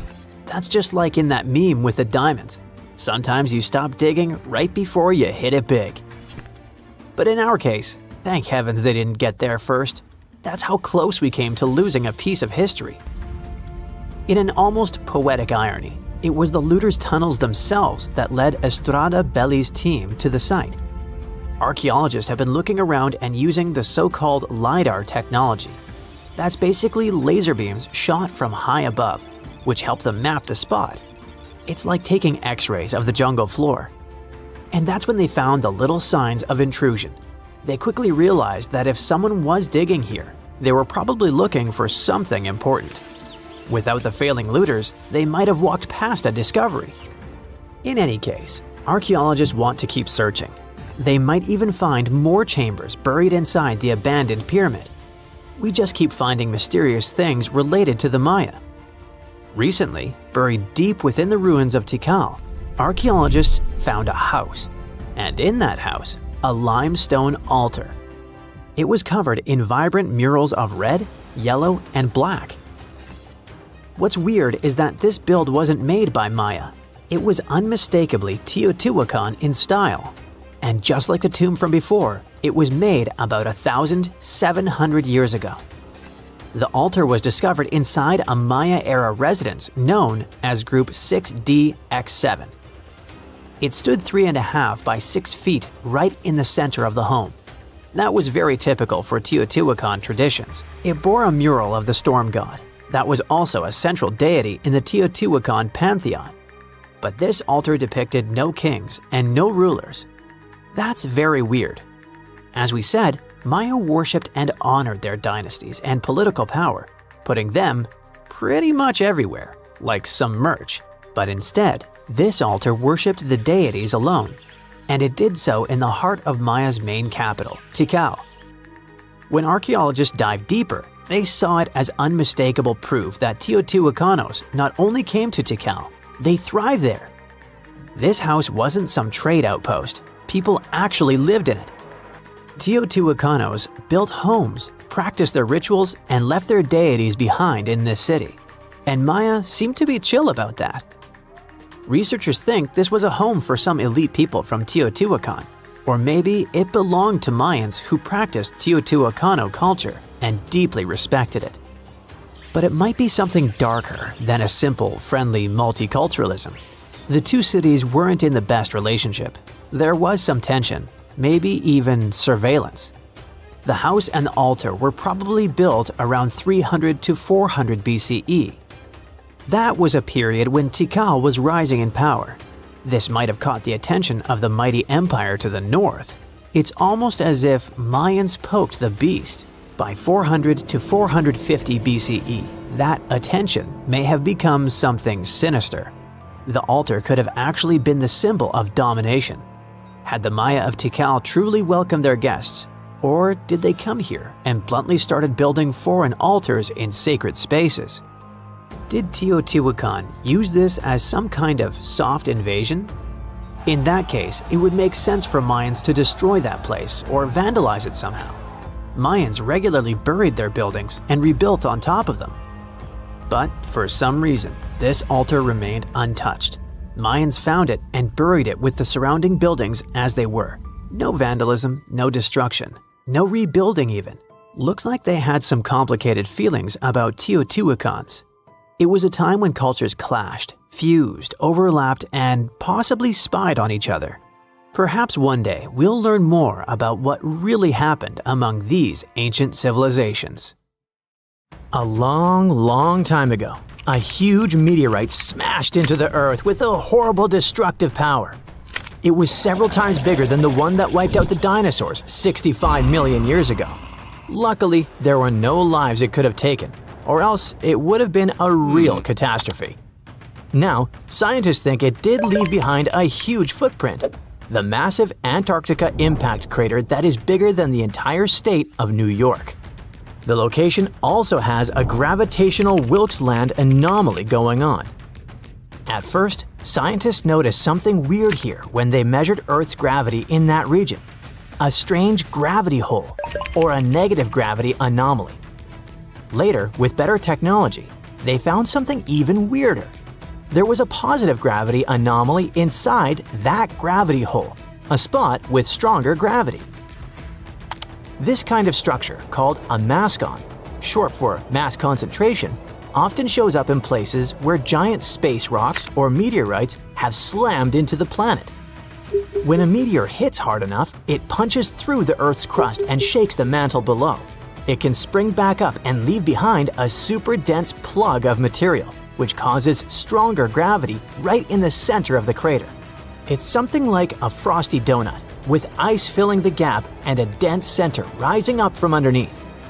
In 2018, scientists used advanced scanning techniques to study and map the Wilkes Land meteorite impact in more detail than ever before. They saw that it wasn't a perfect circle, but more of a U-shape, and the northern part looked like something had broken it apart. It possibly happened when Australia split away from Antarctica about 35 million years ago. Some scientists even think you can still see parts of the crater in southern Australia today. This clue also supports the idea that the giant crater under Antarctica formed before the continents broke apart. There have been different ideas about what created this strange formation. Some said it might be a volcano or an eroded valley, or even a sedimentary basin. That is a place where sediments build up over millions of years. But many scientists now believe the most likely explanation is a massive meteor impact. It was possibly one of the biggest to ever hit Earth. A 2015 study even estimated the age of the crater as its size matches the kind of space rocks that smashed into Earth between 4.1 and 3.8 billion years ago. The Wilkes Land meteorite impact was so powerful because the meteor that caused it could have been up to 30 miles wide. That's 4 to 5 times wider than the Chicxulub meteor that wiped out the dinosaurs 66 million years ago. Even that meteor was enough to cause massive destruction with wildfires, acid rain, tsunamis, and a climate crash that wiped out about 75% of all existing life.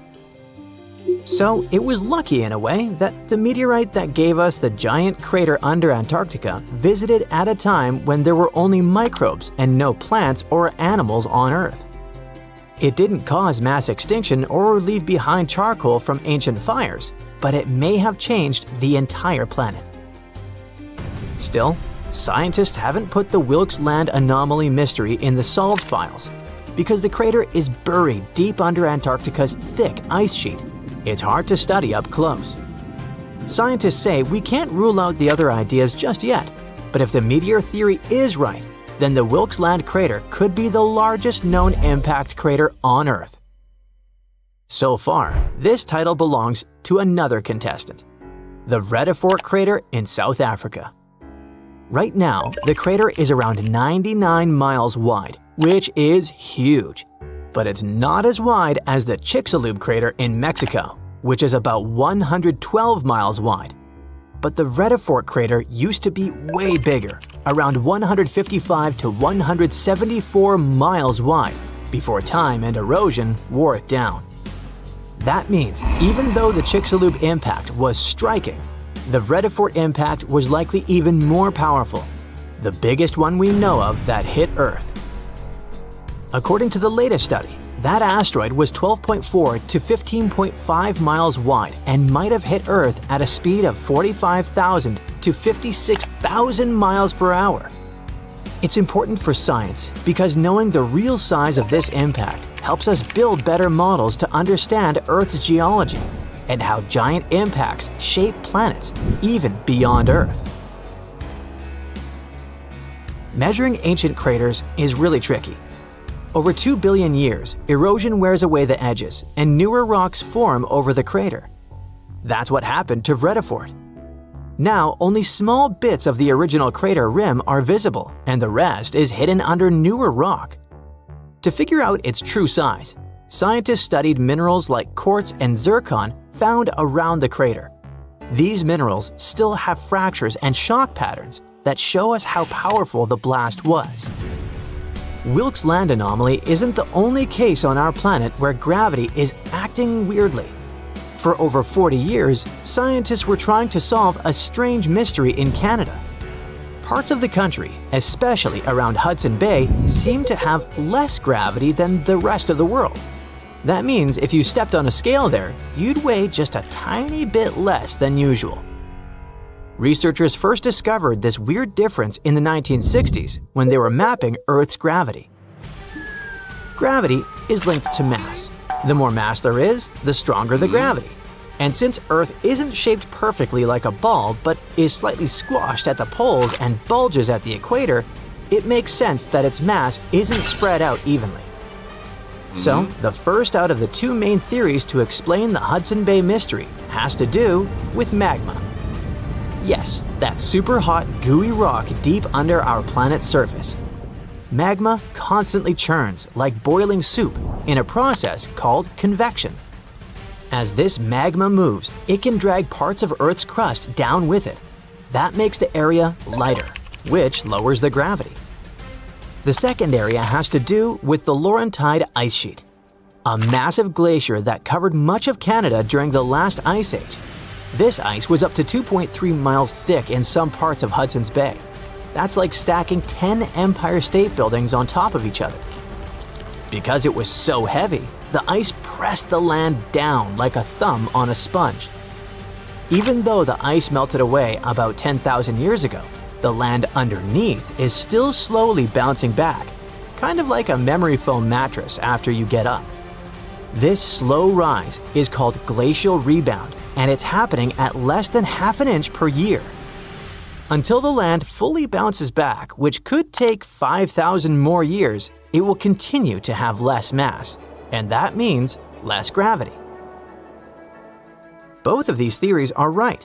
To figure this out, scientists used super advanced satellites, which floated around 300 miles above Earth for several years. These satellites flew in pairs and detected how far apart they were pulled as they passed over areas like Hudson Bay to measure tiny changes in gravity.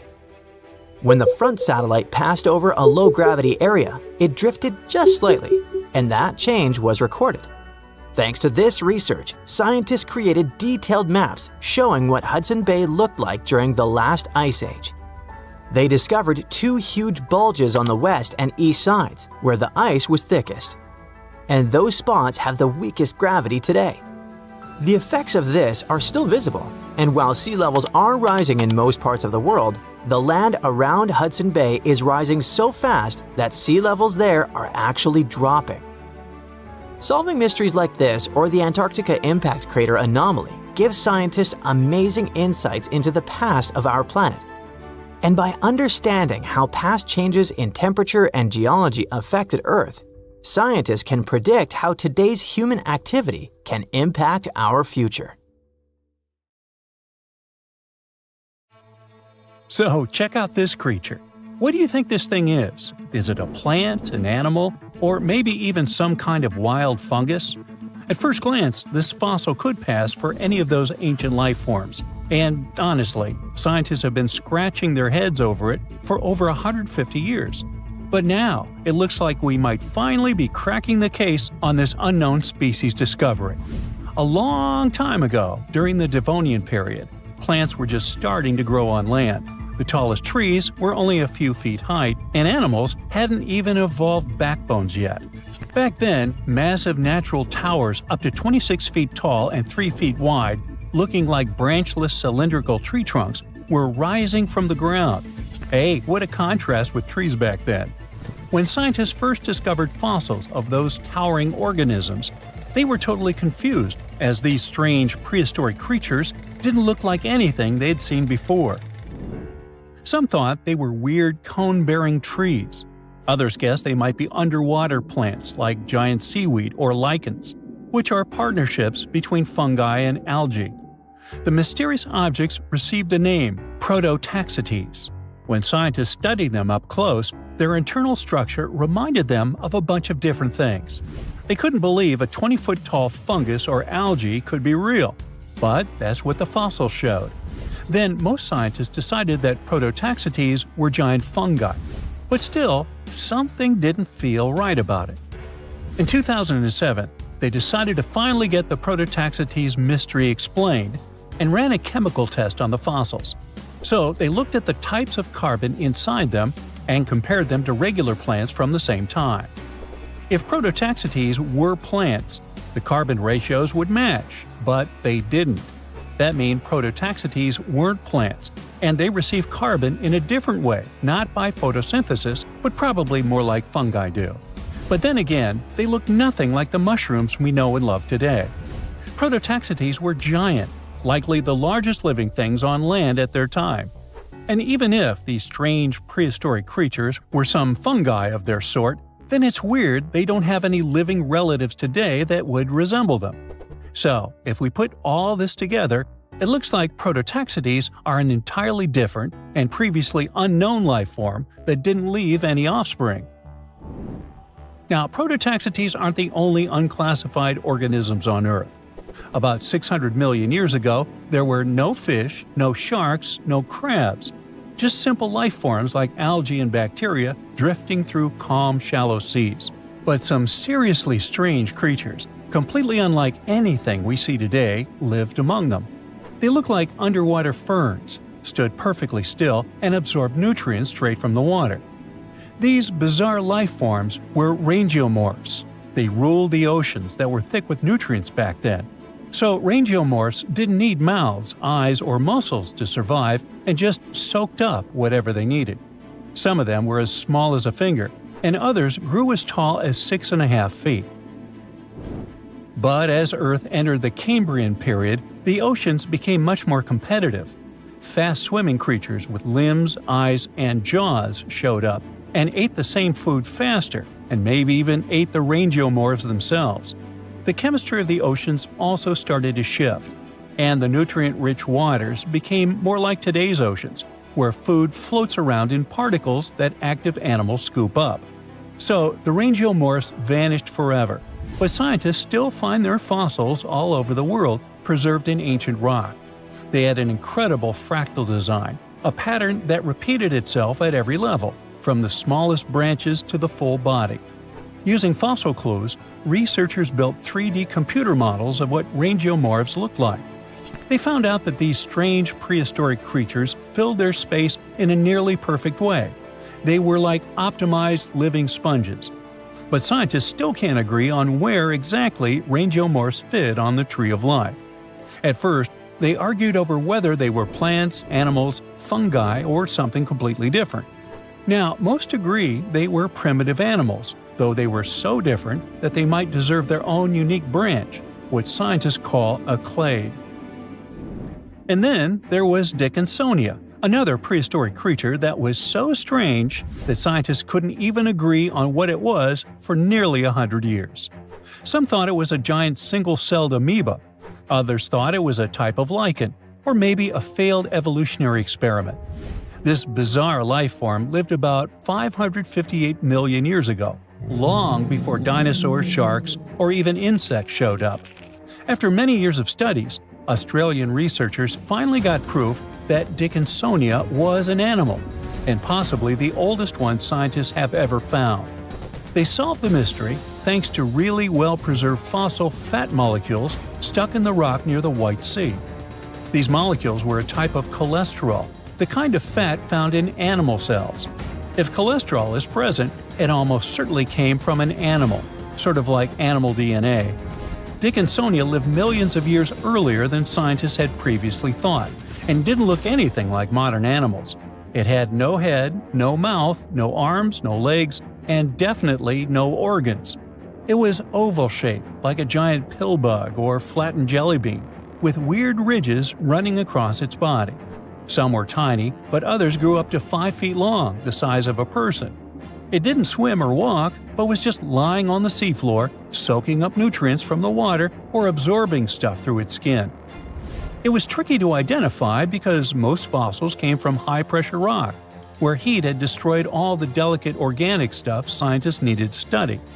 To get to the good fossils, researchers had to rappel down 300-foot cliffs, dig out huge blocks of sandstone, throw them down, wash them, and then repeat the process. And inside one of those sandstone slabs was the fossil that changed everything.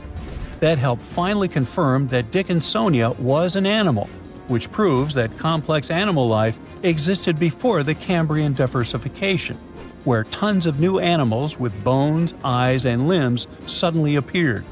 Scientists think the spot where they found these fossils might hold more clues about ancient life. For a long time, scientists had no clue what other group of ancient life forms, slime molds, were. These weird jelly-like blobs that pulse and ooze on rotten logs and forest floors aren't fungi like mushrooms, though people thought they were for years. It turns out they're more like amoebas, squishy, single-celled organisms that can move around. There are over 900 species of slime molds all over the world. You'll find them in soil, leaf litter, and especially on decaying wood. Scientists found them trapped in amber from 100 million years ago, and it looks just like modern slime molds. Scientists still know very little about how slime molds interact with other species, what role they play in ecosystems, or how they think without a brain, nerves, or a control center. But somehow, they can make decisions and adapt to their surroundings. It makes them a lot like social insects, like ants or bees, where no single bug is in charge, but the colony still works together as a smart group. Even without brains, scientists have trained slime molds to solve mazes just by responding to chemicals and learning from their environment. One way these organisms learn is through a process called habituation. It's sort of like how you get used to cold water after jumping in a lake, or stop noticing an annoying buzzing noise after a few minutes. That's your brain helping you tune out something harmless. Some slime molds can do this too. If they get in nasty conditions, like salty, dry, acidic environments or chemicals, they'll avoid them at first. But if there's food on the other side, they'll eventually get used to it and push their way through. And if you let slime mold go dormant and wake up a year later, it still remembers how to deal with salt. They even seem to be able to decide where to go based on where they found food in the past. With more and more unknown species discoveries, scientists can paint a better picture of Earth's biological past. Over the years, archaeologists have uncovered all kinds of stuff on runestones, curses, poems, protective magic spells, and even inheritance disputes. However, a newly uncovered ancient Norse artifact known as Svingerud Stone has just one word on it. Sounds boring, right? Well, think again, because this might just be the oldest runestone ever discovered. Almost 2,000 years old. But that's not all. Excavations are still ongoing, and depending on what follows next, it could unravel secrets and the true meaning behind the mysterious magical runes. So let's explore and see just how much known history you can rewrite with only one engraved word on a stone. A long time ago, during the first few centuries of the Common Era, Scandinavians and Romans crossed paths. They traded goodies like glass and silver. And eventually, Roman customs and even written culture ended up north. The Nords liked the Roman alphabet but wanted their own letters copyrighted, so they decided to create their own unique characters, which they called runes. Almost 20 centuries later, in 2021, archaeologists were excavating an Iron Age burial site near the village of Svingerud in eastern Norway. Among the cremation graves, they uncovered a reddish sandstone slab that would become a centerpiece in a major Norwegian archaeological discovery. It's the size of a coffee table, measuring just over 12 inches across. The stone was found buried with burned bones and charcoal, part of an early cremation grave. The stone had runes engraved into it, looking rough and shallow, like they were scratched with the tip of a knife or something needle-like. Runestones are not unusual. Archaeologists are used to uncovering runic inscriptions, especially in this region. However, tests show that both the burial site and the carving on the stone likely date back to somewhere between the 1st and 3rd centuries. That places it deep in pre-Viking history, centuries before the Viking Age officially began around 800 CE. That makes it one of the oldest reliably dated examples of early writing in Scandinavia. When you look at these carvings, they either look like magical symbols made to call on Nordic deities to help you, or like random scratches made by an angry man hitting a stone with something sharp. But these are real letters, crude but intentional. It's an ancient writing system used by Germanic tribes across Northern Europe. They were engraved into wood, bone, or stone. Their shapes are straight, angular lines because curves were tough to carve with the tools they had back then. When they met with the Roman Empire, rather than just borrowing Latin letters, the Germanic tribes took the idea of writing and carved out their own version. The original alphabet was called Elder Futhark. It had 24 letters. We can find them on artifacts dating from around the 2nd to the 8th century CE. Its name comes from its first 6 letters, F, U, Th, A, R, and K. Each rune probably had a name that matched the sound it made. For example, the rune that sounds like A was called Anzus. However, nobody from back then left us a memo explaining the names. In fact, the knowledge of how to read them was forgotten until 1865, when Norwegian linguist Sophus Bugge deciphered them by comparing clues. He examined later rune alphabets and ancient poems that referenced the runes, like a detective sketching a suspect from scattered witness clues. For many runes, especially the oldest ones in the Elder Futhark, the meaning is still open to interpretation. They weren't common knowledge, which is reflected by the fact that only some 350 surviving inscriptions remain. This changed eventually when the Scandinavian language evolved from Proto-Norse into Old Norse, spoken by mighty Vikings. The Elder Futhark was reduced from 24 to 16 runes to reflect the changes in the language, thus becoming the Younger Futhark, which was far better spread. Runes weren't really used to write books or keep daily records. Instead, you'd find them carved on gravestones, weapons, and various tools. It's believed that people used runes to show ownership, honor loved ones who had passed away, leave short messages, or sometimes for protection or magic. In the early days, some runes probably had special spiritual or ritual meanings too. One interesting fact about runestones specifically is that they were often used for self-promotion or boasting, like an ancient social media status or a tweet posted on a wall, or better said, a stone. One such example of a runestone from the 11th century where a man named Vigmund had it carved for himself, calling himself the cleverest of men. He even added that he was a ship captain, and yes, he made sure everyone knew that while he was alive.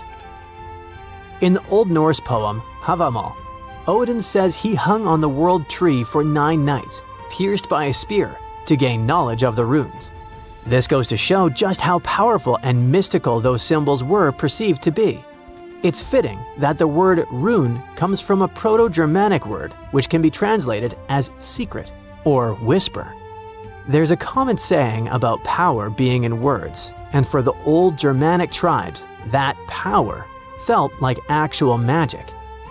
It's also why it's important to know when this magic came to be. And the Svingerud runestone tells us that. But it's not just when it was written, it's also what's written on it, where, and why. The location where the Svingerud stone was discovered is already a significant archaeological site. It's famous for its incredible discoveries, including the remarkable Jormunbu helmet, the only Viking helmet ever found in Norway. The stone was placed in a cremation pit, alongside the remains of an adult and a few personal items. Thanks to charcoal and bone samples, researchers can figure out how old the runestone is by using a method called radiocarbon dating. The Svingerud stone isn't the first ancient Norse artifact with runes that archaeologists have discovered, not even close. People carved runes into all sorts of everyday objects like combs, jewelry, and knives long ago. Some of those might even be just as old. Other finds have runes, but they're often broken, loose, or don't have clear dating. However, with radiocarbon dating, scientists have confirmed that the Svingerud stone is really the oldest runestone ever found. The writing on it suggests that it was part of a ritual and might have even been a message to the deceased. The inscription isn't long. It's just one word, Idiburg. No one knows exactly what it means. The clearest part says Idibera, and most researchers agree it's probably a name. Maybe Idibera in a genitive form, meaning of Idibera or belonging to Idibera. So this could be the name of the person buried there or someone being honored. There's a decent chance it's a female name, possibly making this the earliest known female rune inscriber in history. But researchers now believe that the Svingerud runestone is a part of a bigger monument. They found more than a dozen sandstone pieces scattered across several graves at the site, and when they assembled them in the lab, they fit together like a puzzle. This suggests they all came from one single upright stone. The main piece with the inscription was found in one grave, but other similar pieces were buried in nearby cremation pits. Archaeologists think it was broken and reused in a ritual, maybe to connect different people or generations who had been buried there. Instead of just marking one grave, it might have first been a memorial and was later put back into the other graves as a symbolic act. Some even speculate that the runes might have been carved by different hands throughout various time periods. This finger-root stone might be small, but as the oldest runestone ever found with a secure archaeological context, it could be the key to how writing first took root in Northern Europe. This Norwegian archaeological discovery proves that runes were already tied to ritual, memory, and maybe even women. And if it's just a fragment of a larger monument, we've only seen part of the picture. Ancient Norse artifacts like this reshape what we know about pre-Viking history. And with luck, more runestones will follow, maybe even from another female rune inscriber. About 14,000 years ago, some super skilled builders from another planet landed on Earth. Their mission was to help build a massive stone complex with perfectly interlocking blocks. They used some advanced technology, centuries ahead of their time, and once the job was done, they disappeared without a trace. This is not a sci-fi plot, but one of the theories trying to explain the mystery of Puma Punku. Scientists don't officially accept it, but they still don't know for sure how, when, and who built this impressive construction. Puma Punku is part of the ancient city of Tiwanaku, near Lake Titicaca in Bolivia. Tiwanaku is an important place in Inca traditions. They believed it to be the place where the world was created. Historians believe Puma Punku was built around 536 AD. The first Europeans discovered it in the middle of the 16th century. At the heart of Puma Punku, there is a huge, terraced platform filled with massive stone blocks, some as big as a school bus. The largest one weighs a jaw-dropping 131 tons. That's heavier than 20 elephants. Even the smaller rocks are as big as a couch. Archaeologists believe there were at least 5 big gateways, as well as several smaller ones that may have been part of a grand monument. The site is built using 2 types of stone, red sandstone and andesite, which is one of the hardest rocks on Earth. The 8-shaped blocks of the construction fit together like puzzle pieces. They all look the same, as if they were mass-produced in a factory. But that should have been impossible for an ancient civilization. Even the smaller rocks are as big as a couch. These blocks were carved with precise holes and grooves to fit together. Builders made perfectly straight lines, cut identical angles, created smooth surfaces, and drilled holes. Some scientists believe they may have used advanced techniques, but there's no record of the tools they used. It took another 1,000 years before other civilizations could match this level of precision. One of the biggest mysteries is how these enormous stones were transported. Puma Punku sits high up in the mountains at 12,600 feet above sea level. So high that even trees don't grow there. The builders didn't have wheels, cranes, or modern machines. Yet somehow, they moved these heavy blocks miles from their original locations. Some scientists think they used llama skin ropes and ramps, but no one really knows for sure. The most commonly accepted version is that the Tiwanaku civilization, which thrived in the region between 500 and 1000 CE, built this impressive site. The complex was enormous and had many different areas. A western court, a large open area in the center, and an eastern court that was surrounded by walls. Long ago, it must have been incredibly beautiful, with polished metal plaques shimmering in the sunlight, brightly colored fabrics and ceramics decorating the buildings, and people in elaborate costumes walking through the plaza. But something doesn't add up here, as the Tiwanaku people never wrote down how they built Puma Punku. They would have probably left some clues if they had accomplished something like this. Plus, the Tiwanaku people didn't have the high-tech equipment needed to carve and move giant stone blocks with perfect precision. The architectural historians who first studied the place professionally concluded that a hammerstone couldn't have done such a fine job. They found no metal tools that were used in the construction process. That's why they suggested they might have used some unconventional tools the historians didn't even recognize as tools. There's a theory that these ancient builders might have had a way to soften stone to make it easy to carve before it hardened again. Or maybe they poured liquid stone into molds, just like we make concrete today. If it's true, this would mean an advanced civilization existed in South America long before we thought. Some researchers even think it had to do with the theory of Atlantis, or other lost civilizations that may have had immense knowledge before a global catastrophe wiped them out. Local legends say that powerful deities used incredible powers to lift and shape the massive stone blocks. And some people believe Puma Punku was so advanced that the builders must have had help from visitors from outer space.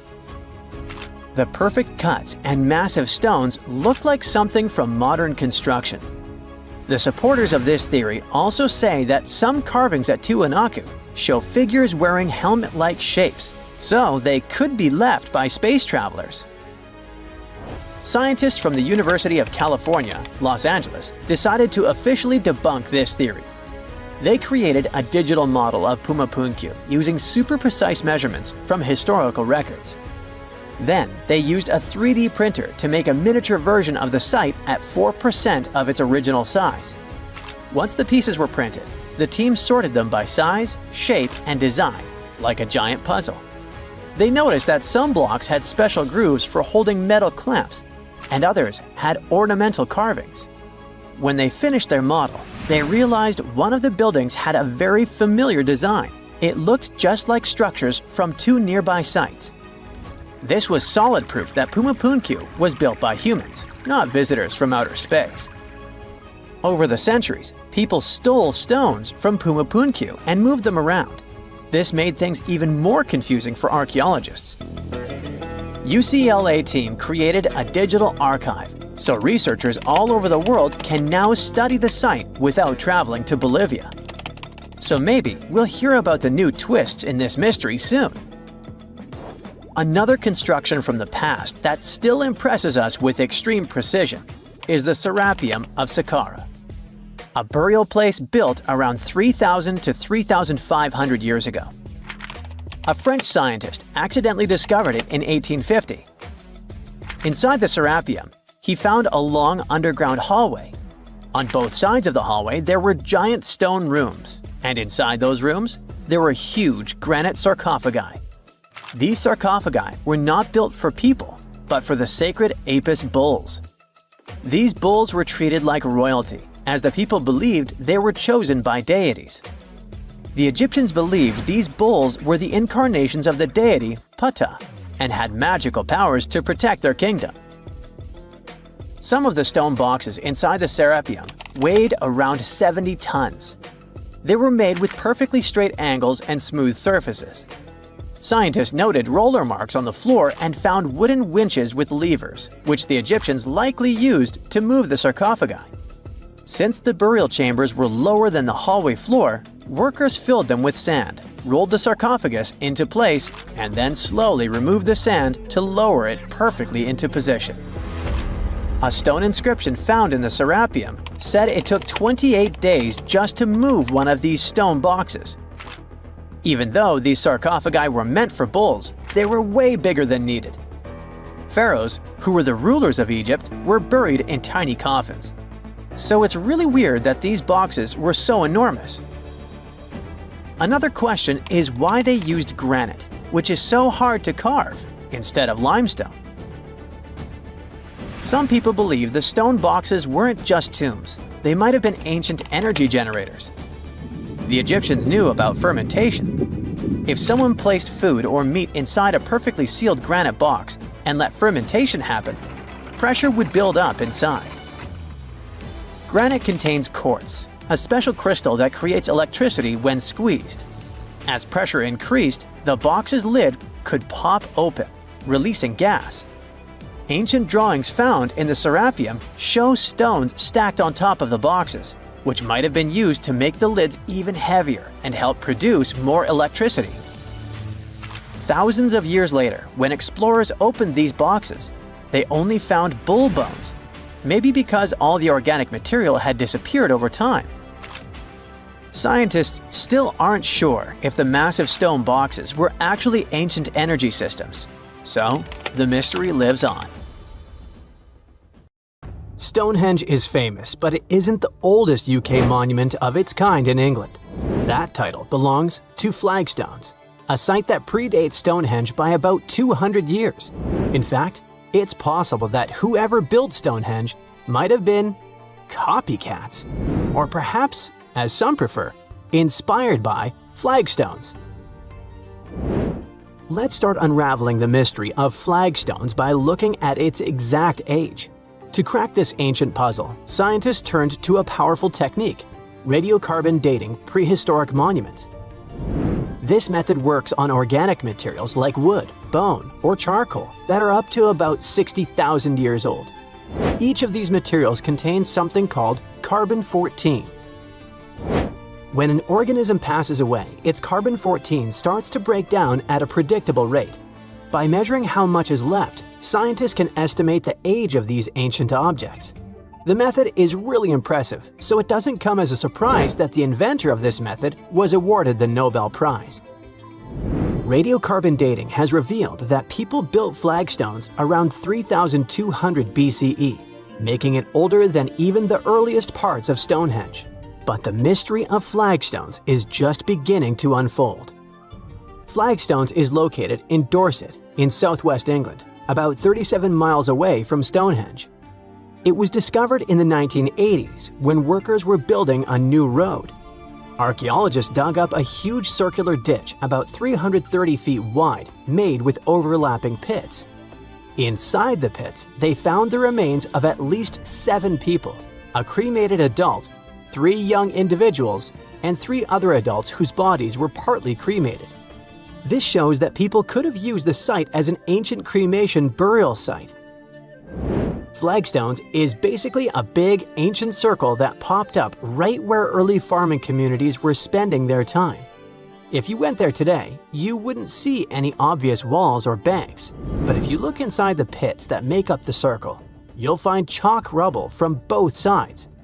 That's a clue that when people dug these pits, they used the dirt and chalk they took out to build up banks both inside and outside the circle. This special spot sits right in the middle of a whole bunch of other really old monuments and sites, which were built over thousands of years during the Neolithic and Bronze Ages. Experts have figured out the ages of some of these nearby places really well. For example, the ditch at Maiden Castle dates back to around 3600 BCE, and the Big Henge at Mount Pleasant was built around 2600 BCE. Today, half of Flagstones is under that road, and the other half is under an old historic house looked after by the National Trust. You can find objects from the site at the Dorset Museum. Because flagstones and early Stonehenge look so similar, with round enclosures, pits, and cremated burials, scientists used to think they appeared at the same time. But thanks to radiocarbon dating, we now know flagstones, this ancient cremation burial site, is the earliest big circular monument ever found in Britain. To figure out how old the site really is, researchers tested things like human bones, red deer antlers, and charcoal found there. One of the most puzzling discoveries was a young man who was buried under a huge sarsen stone in the middle of the circle. Someone left him there about 1,000 years after people used the site for the first time. This find just added to the mystery of flagstones. You're probably wondering about the flagstones versus Stonehenge comparison. Well, the latter is a mystery on its own, a big old circle of giant stones in the south of England. Those who made it didn't write anything down, so we don't know exactly what they were thinking. One old tale says that King Arthur's wizard, Merlin, used magic to move the stones from Ireland, where giants had put them together. Another story says that people from Denmark built it. Today, some people think extraterrestrial visitors made it. A man named John Aubrey started studying Stonehenge in the 1660s. He thought the Celts had built it for their priests, called Druids, but that turned out to be wrong. Radiocarbon dating of this prehistoric monument shows that its constructors built it in phases over several centuries. The construction started around 3100 BCE and continued till around 1600 BCE. First, about 5,000 years ago, it was just a round ditch in the ground. Then people added wooden posts. Around 2600 BCE, they brought big blue stones from Wales. Later, they added sarsens, even bigger stones, each weighing as much as 5 elephants. They moved those stones from 19 miles away and placed them in a big circle with 5 tall stone arches shaped like a horseshoe. Experts think building Stonehenge took more than 20 million hours of hard work. And that's a lot of teamwork, strength, and planning for people who didn't even have machines. These days, there are a few different ideas about what Stonehenge was really used for. Some experts think it was a sacred place where people gathered for religious ceremonies. Others believe it was an early kind of science center used to study the sky and track time. Both groups notice that the stones at Stonehenge are lined up with the sun and moon, so people may have used the site to mark the changing seasons, especially during the summer and winter solstices. Some think it worked like a giant calendar, helping people figure out dates or predict things like solar eclipses. Stonehenge was an ancient cremation burial site too, at least for some time. Anyway, if we continue with the flagstones versus Stonehenge comparison, we can't but dwell more on the age of these monuments. Flagstones is older than Stonehenge. In fact, it's one of the oldest UK monuments. It's really special because it's the most ancient big round enclosure ever found in Britain. According to the newest studies, its age is about 5,200 years old. After it was built, more and more round monuments started popping up in other places too. Before its construction, most ancient monuments were long and straight, like rectangular barrows or burial mounds, or long ditches called cursus monuments. Some had even more random shapes, but the flagstones monument shows a big change. People were starting to build in circles instead. Some experts think this idea of circular monuments might have come from Ireland, where people were already burying cremated bodies in round tombs. On the other hand, even though flagstones has turned out to be older than Stonehenge, the new findings suggest that Stonehenge might need to be redated. Some of the objects found at Stonehenge, like animal bones, are actually older than the main structure itself. For example, near the entrances to Stonehenge, archaeologists found deer bones and cattle skulls that date to around 3,200 BCE. Experts used to think that people kept those bones for a long time before burying them. But it's possible there was an early version of Stonehenge made from overlapping pits that existed before the big circular ditch was built around 2,900 BCE. Now, could flagstones and Stonehenge have been part of a bigger shared tradition? Could there have been other ancient cremation burial sites in the UK? After all, these constructions aren't the only round prehistoric monuments in Britain. In Wales, there's a similar site called Llandagai, which also looks like a circular burial place. Such a way of burying the deceased might have been a common custom across the UK because you can see similar structures in Eastern Ireland.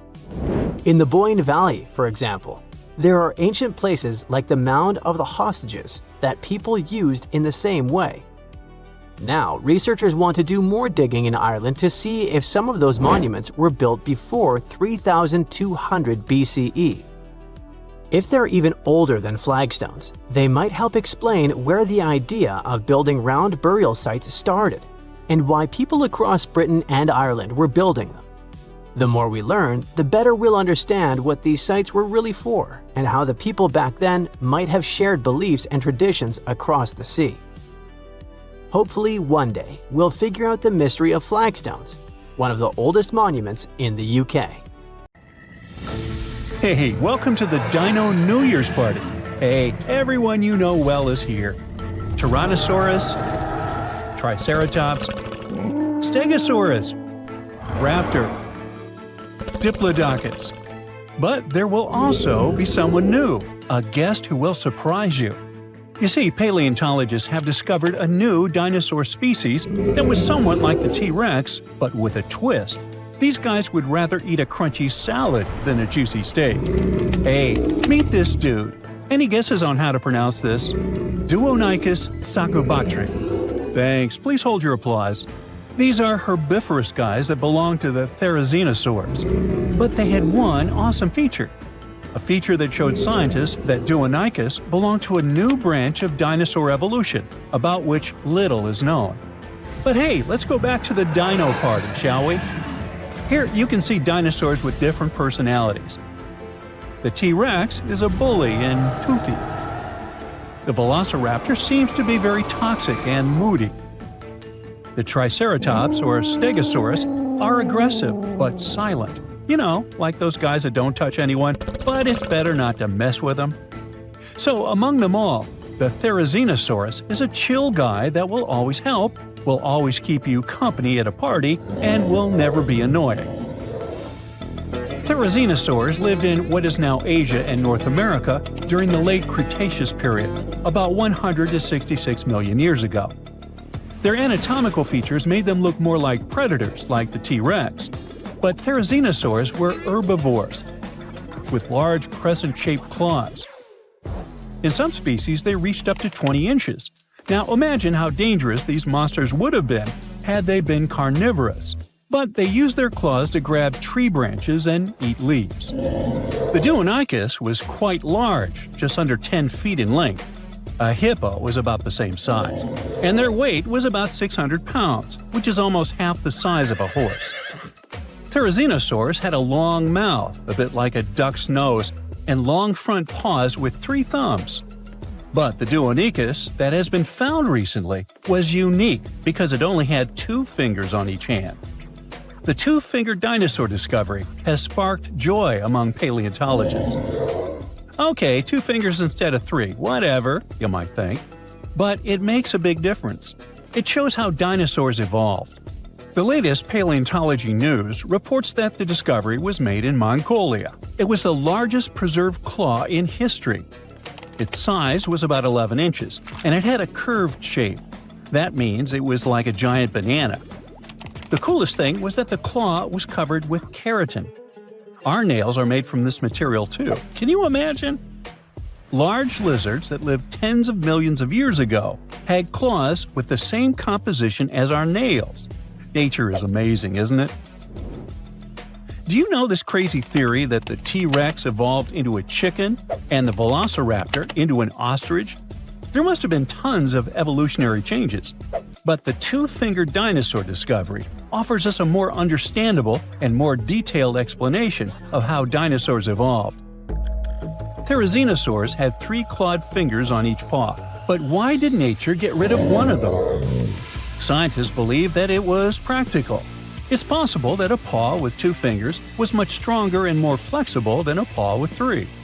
This way, dinosaurs could grab vegetation and branches, like chameleons do. Scientists have also suggested that the 2-fingered long paw helped the dinosaur defend itself, care for its mates, and even play. It's hard to imagine what they could be playing at. Maybe they did high fives or high twos. It would be cool if they had used those paw pliers not only for taking food, but for fighting off predators. And speaking of predators, the T-Rex had a similar front paw structure, but its small paws were useless. It would be cool if the Duonicus could box with them or climb trees. Yes, it was an herbivore, but that doesn't mean that other bad dinosaurs could bully it. Let's just think that the Duonicus was kind of weak and formidable to the strong. That's why it would be the most welcome guest at the dinosaur party. But the strangest guest at this party would be the Deinonychus, named Terrible Hands. The case of the Deinonychus shows how dinosaurs evolved from having 3-fingered paws to being 2-fingered.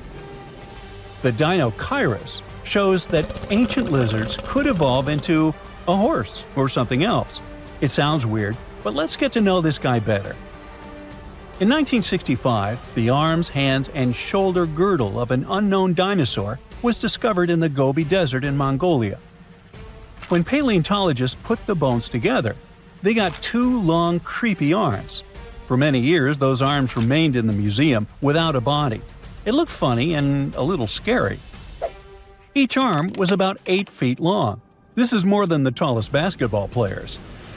Paleontologists were trying to find other dinosaur body parts in the Gobi Desert, but their attempts were unsuccessful. The Dinochirus became one of the most famous mysteries in paleontology. How big was the owner of such arms? What did it eat? How did it live? This remained unknown until 2014. According to the latest paleontology news about this lizard, a group of scientists from the Korea Institute of Geoscience and Mineral Resources has discovered other well-preserved remains of the Dinochirus. With their help, paleontologists have managed to recreate the lizard's appearance. And that breakthrough has turned out to be much cooler than the two-fingered dinosaur discovery. Are you ready? The Dinochirus was colossal, rather slow, with a horse-like head and a spine that formed something like a hump. It looks super weird, even for a science fiction movie. This new dinosaur species belonged to Ornithomimosauria, an ostrich-like species, agile and fast-moving. But not the Dinochirus. Instead of speed and agility, the dinosaur had a large size. It was 36 feet long and weighed 13,200 pounds, which is almost the weight of an adult elephant and the length of half a metro wagon. Despite its size, the Dinochirus was quite harmless. Its long muzzle looked like that of a duck or a horse. It also had no teeth. So, for tyrannosaurs and other predatory giants, it was an easy lunch. And this is not just a guess. Scientists found bite marks on the discovered skeletons of this dinosaur. It seems this poor big dude met some really bad and hungry guys. But what was lunch to this strange lizard itself? It ate almost everything: soft plants, algae, small vertebrates, and fish. It sucked food from the bottom of lakes and rivers with its beak and tongue and swallowed stones to help grind the food. Those stones crushed the pieces of food and thus helped the stomach to digest stuff more easily. The dinosaur used its terrible hands to dig and pick up food from trees and the ground. But the strangest part of its body was its back and tail. The bones at the end of its tail were joined into a single structure called a pygostyle. This thing supports the feathers of modern birds. Now, it's possible that the Dinochirus waved its tail like a fan, and its back had thick bone spikes that stuck up from its spine. Considering that those bones were covered with skin, the whole strange skeleton structure looked like a sail. You know how dinosaurs evolved to have such a strange shape, and probably ask yourself, hey, what's the point? Well, scientists believe that the ligaments coming out of the spine help support the dinosaur's heavy belly and legs. To better understand how that could work, imagine cable-stayed bridges. Long vertical beams have many cables that hold the roadway. Similar, the Dinochirus spikes and ligaments help to hold the dinosaur's weight. Now, back at our dino party, it would be a shy, tall dude who accidentally drops a drinking glass and makes you feel awkward. It's lonely. It dreams of finding friends. And it will surely find them. A Diplodocus would make a great buddy. A herbivorous dinosaur with 2 fingers that looks like a predator and a horse-like giant with 2 long arms show us how diverse dinosaur evolution can be. T-Rex, Velociraptor, Diplodocus, and others are the superstars of the ancient world. It would be cool if paleontologists could discover new dinosaur species that would remove the old guard from their pedestal of fame. Would you like to see a movie starring the Dinochirus and the Duonicus? Hey, I would. During the early 1920s, the world was mesmerized by King Tut. A British archaeologist, Howard Carter, discovered the young pharaoh's tomb in Egypt's Valley of the Kings, 1922. But the public wasn't only interested in gold and jewelry. The press wrote about the curse of the pharaohs, But was it true? Was an ancient curse really the reason everyone entering the pyramids lost their lives? At the time, this was the only explanation for a series of unexplained passings. The man present at the opening of King Tut's burial chamber, George Herbert V, Earl of Carnarvon, lived only 5 more months after the discovery. He had also sponsored the dig. In comes Sir Arthur Conan Doyle.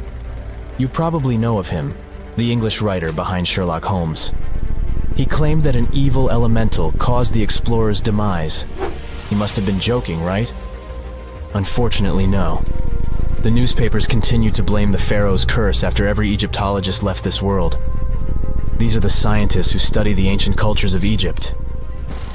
The archaeologist who opened King Tutankhamun's tomb passed away full 17 years after the discovery. The reason for it wasn't a secret: Hodgkin's disease. Yet again, journalists around the world wrote of a curse.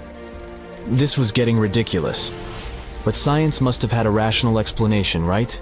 Well, it did. And that explanation was common mold. Harmful fungi, Aspergillus, can survive for ages in sealed tombs. When humans inhale them, there's a high risk of infection in people who have a weakened immune system. Today, doctors believe this is what happened to the unfortunate explorer more than a century ago. Scientists now know that this type of fungi grows especially well on grain. And King Tut's tomb was full of offerings in the form of baskets full of raw grain and bread. Researchers discovered other varieties of fungi on ancient Egyptian mummies. These molds can easily cause some nasty consequences for humans. The danger of rotting organic material is real. Just look inside your fridge. Any food leftovers you have there start to go off after just 3 to 4 days. You can imagine what happens to food in a sealed chamber after thousands of years. Food is just one kind of organic material. There is also wood. If you expose it to water or even moisture in the air, it starts to deteriorate. You don't have to travel to Egypt to see the effects of this process. Any abandoned building in your neighborhood can serve as an example. When a piece of wood gets wet and has no way of drying out, there is going to be damage. From fungi to wood-boring insects, the list is long. Rotten wood presents a huge structural issue. Beams and floor panels are all made of timber, so you better not go inside a failing building. You can easily lose your footing.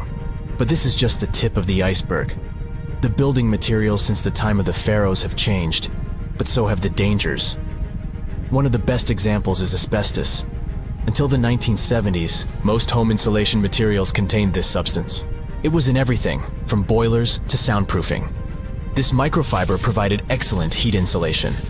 But then, the United States banned asbestos in 1989. The UK did the same a decade later. The reason for it is that asbestos becomes a health hazard when it gets damaged.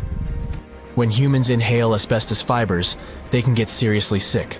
Abandoned strictures are full of this material, and there is no one to maintain them. You see the danger now. Another material is also common in old buildings: lead. Ancient Romans used lead piping to channel spring water into their homes. They also cooked in lead vessels, which was probably not the wisest of choices. You see, lead and water don't go well together because of something called corrosion. But this problem isn't ancient. US officials banned lead piping only in 1986. That means that 7% of American households still have lead service lines. And this is not the only source of poisoning. Until the mid-1960s, builders used lead paint to coat woodwork. In abandoned buildings, this lead coating snapped a long time ago. Anyone who touches doors and windows will disturb this lead dust and inhale it. The dust particles are at least visible to an unaided eye. This is not the case for carbon monoxide. This gas has no color, so you can't see it. It has no odor, so you can't smell it. No way to detect a carbon monoxide leak at all. And how does this dangerous gas usually escape? Poor maintenance. Well, abandoned buildings have zero maintenance. 1 second, you could be exploring an old factory, and the next you could feel dizzy with and have a terrible headache. These are just some of the symptoms of CO poisoning, the less severe ones. But what is the source? All it takes is for an old boiler to finally give way after years of neglect. We've reached an important question. What is the main factor in air quality inside a room? If you are thinking the level of oxygen, try again. It turns out that oxygen levels drop by only 0.3% in 8 hours inside an airtight room. This is a room in which doors and windows are sealed with tape, so the decrease is even smaller in normal conditions. Oxygen isn't the main problem. The levels of carbon dioxide rise sharply inside a sealed room. This is the direct result of human breathing. We inhale oxygen and exhale CO2. Think of it as a waste gas. Normally it's only a tiny portion of the air we breathe, 0.04%. But in a sealed room, high levels of carbon dioxide will make you feel drowsy. And that's the last thing you need when inside a dilapidated building. Carbon dioxide will decrease your ability to think clearly. Researchers from Harvard did an interesting study in 2016. They had office workers come in 6 days in a row to complete a problem-solving test. During the week, they gradually raised the carbon dioxide levels in the mock-up office. The results of the same test kept getting worse over time. There are many factors at play, but CO2 levels definitely had an impact on the workers' problem-solving ability. The test took place inside a typical office environment, not inside a crumbling building where visitors must watch their every step. When I say visitors, I really mean trespassers, and trespassing is a criminal offense in the United States. This goes both for private and public property. If you defy the law, you can be fined up to $5,000 or even face lockup time. That should make you think twice before jumping over a fence with a no trespassing sign. But again, you might not be the only one inside. You can never know who else is in the building. Perhaps a person up to no good? It doesn't have to be a person at all. Animals can pose a threat as well. You would be startled if you saw a rat, for example. But the poor animal would be scared as well. It might bite you. The list of diseases rats carry is pretty long. But rodents' teeth can cause other forms of damage. They grow constantly, so the animal has to constantly nibble on something to stop them from overgrowing. If you ever felt peckish at 1 a.m., you know the feeling. Electric cables are high on the rodents' menu. Abandoned buildings have plenty of those. Old wiring is dangerous on its own. Structures erected before 1984 often used wires made out of aluminum. Today, copper is the standard because an aluminum wire is 55 times more likely to catch on fire than a copper one. Flipping a switch in a rundown building can cost you your life. Be on alert for telltale signs that something is wrong. Lights that flicker, sparks from sockets, and the smell of smoke. And yeah, don't count on an earth cable to protect you from electrocution. Ground cables became standard only in the 1960s. Egyptian archaeologists made an extraordinary discovery near Cairo just recently. Drumroll, please. The most ancient and most complete mummy yet discovered in the country. Yes, they were keeping it under wraps. The 4,300-year-old mummy was found in a group of tombs close to the step pyramid of Djoser, dating back to the Egyptian Old Kingdom. It was covered in layers of gold. The team also found several other tombs, including one belonging to an ancient Egyptian official and another belonging to a secret keeper who had the power to perform special ceremonies. Another interesting tomb was that of a writer, which featured the largest statues ever found in the area. This vast burial site is also home to more than a dozen pyramids and resting grounds. Probably one of the most famous mummies in the world is that of Hatshepsut. She ruled Egypt like a boss for around 20 years, building all sorts of impressive buildings and creating new trade routes. But when archaeologist Howard Carter found her tomb in the Valley of the Kings, her sarcophagus was empty. However, Carter did find 2 coffins in another tomb, one of which belonged to Hatshepsut's wet nurse and the other to an unknown woman. In 2006, a team of specialists decided to investigate whether that mysterious lady was the queen herself. They found a molar tooth in a wooden box with Hatshepsut's name on it, and when they compared it to a gap in the mummy's mouth, it was a perfect match. Ramses II was a pretty impressive ruler, but it was his mummy that eventually made history. Now, we don't hear too much about his daddy. Okay, I'll stop. Ramses is considered to be the most powerful pharaoh in all of Egypt, as he reigned for a whopping 6 decades. He also lived to be over 90 years old. Now that's pretty amazing, considering the time he lived in. Ramses II supposedly had over 100 offspring too. Talk about a big family. When he passed away, his body was originally buried in the Valley of the Kings, but some sneaky guys tried to rob his tomb of all his treasures. Officials back in the day weren't having any of that though, so they moved his body to a secret location to keep it safe. Fast forward to the 1800s, and Ramses II's mummy was discovered along with a bunch of other rulers and important officials. But it wasn't in the best condition, so archaeologists flew it to Paris to get it, pampered. Problem was, he couldn't just be transported into another country. The only solution available was to give Ramses II his own passport. His occupation was listed as king, and the document even featured his photo. Most mummies aren't necessarily known for having the most hydrated skin. But that of an ancient woman, also known as Lady Di, proves otherwise. No, not that Lady Di. This wealthy lady from ancient times was discovered in an ornate tomb in 1971, and she looked fabulous, if we can say so about a mummy. Thanks to the special conditions in her tomb, like the moisture in the environment and the lack of oxygen, her body was almost perfectly preserved. Her skin was soft, her hair was on point, and she was still flexible. The museum that now proudly displays her mummy also shows a ton of fancy items that were buried with her, like dinnerware and musical instruments. Archaeologists investigated the mummy further and discovered that she passed away from a heart attack at around 50 years old. Even though it hasn't been around for over 2,000 years, Lady Di is still making history.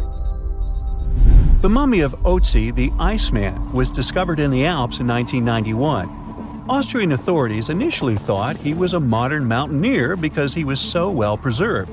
Turns out, he was actually from the Copper Age. He was found in a mountain pass over 10,000 feet above sea level. Through studying his mummy, we've learned so much about life in Copper Age Europe. For example, we know that he was a native of Central Europe and enjoyed eating meat. He also suffered from arthritis, narrowing arteries, and intestinal problems. But he likely used acupuncture and medicinal herbs to treat these conditions. And apparently, he was pretty handy with tools. He sharpened them just days before his untimely demise. Who knows if he was expecting trouble or just getting ready for some routine work.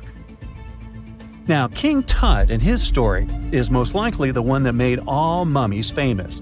This pharaoh passed away at the young age of 19, more than 3,000 years ago. But his mummy is still one of the most well-known in the world. When his tomb was opened in 1922, people went wild because it was still intact, unlike many other royal tombs. It had some seriously blinged-out coffins, including one made of solid gold. Not only did Tut's tomb give us a glimpse into ancient Egyptian history, but his mummy also taught us a lot about the time he lived in. DNA analysis helped identify his parents and revealed that the pharaoh had a rare bone disorder that might have made walking a bit tough. Now, Ginger is most likely one of the coolest mummies you'll ever hear about. He's like a time traveler from 5,000 years ago who's still looking fly with his golden hair and perfectly preserved nails. Ginger was discovered in Egypt and is believed to be the earliest known mummified body. Before people even knew about mummification, they used to place bodies in shallow graves in the hot, dry sand. And since the sand absorbed all the water, bacteria couldn't reproduce and the body was preserved naturally. Now, scientists are not sure if Ginger's preservation was intentional or not, but since he was buried with some pottery vessels, it's likely that whoever buried him knew some serious preservation techniques. If you want to meet Ginger in person, he's currently chilling at the British Museum. One Dutch art collector bought a statue from Asia and ended up finding a weird discovery. The statue contained a mummy hidden inside. Unfortunately, the body was too fragile to move, so they had to leave it there. The coolest part is that this mummy is over 1,000 years old and was on display for 200 years before being encased in the statue. When scientists did a CT scan, they found out that the mummy was filled with paper scraps covered in writings. Experts think he might have done this thing called self-mummification, which is a pretty intense process involving a special diet and tea that makes your body less prone to bacteria. Only a few people could handle this ritual, and those who managed to do that were seriously respected. No other Egyptian queen has baffled scientists and historians like the stunning Nefertiti. Based on her statues, she was known for her slender neck, wide eyes, and high cheekbones. Her name translates to "the beautiful woman has come." Talk about living up to your name, huh? Even though she wasn't a pharaoh herself, Nefertiti still managed to leave a lasting impression. Written records suggest that, as a wife and queen, she held an incredibly influential role.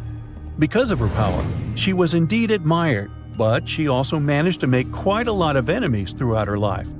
She was also related to King Tut, but not biologically. Rather, she was his stepmother. So far, locals have yet to identify her mummy, but that may soon change. A local Egyptologist who has been busy excavating tombs in the Valley of the Kings has found 2 mummies that he believes could be Nefertiti and her daughter. According to specialists, we may soon finally get a definitive answer about the identity of these 2 mummies. And if one of them does turn out to be Nefertiti, we could be in for a real treat. DNA analysis and CT scans of the mummy could give us the most complete and accurate image of the queen that we've ever seen. It's crazy to think that we've only scratched the surface of what lies beneath modern-day Egypt. Nefertiti ruled during a time of great power and prosperity in Egypt, but unfortunately passed away in a period of social turmoil, leading to her gravesite being lost. Now, where's my mummy? It's nighttime, and you're about to walk inside Pharaoh Tutankhamun's final resting place. You know, King Tut. You don't have a torch, but at least you came with a flashlight. You walk down several flights of stairs and observe how the walls are carved in hieroglyphics and what looks like a spell. Those who take anything from this place will be doomed for life, the spell says. Even if you don't really believe it, this scares you a little bit. You find a huge stone door. Is it a trap?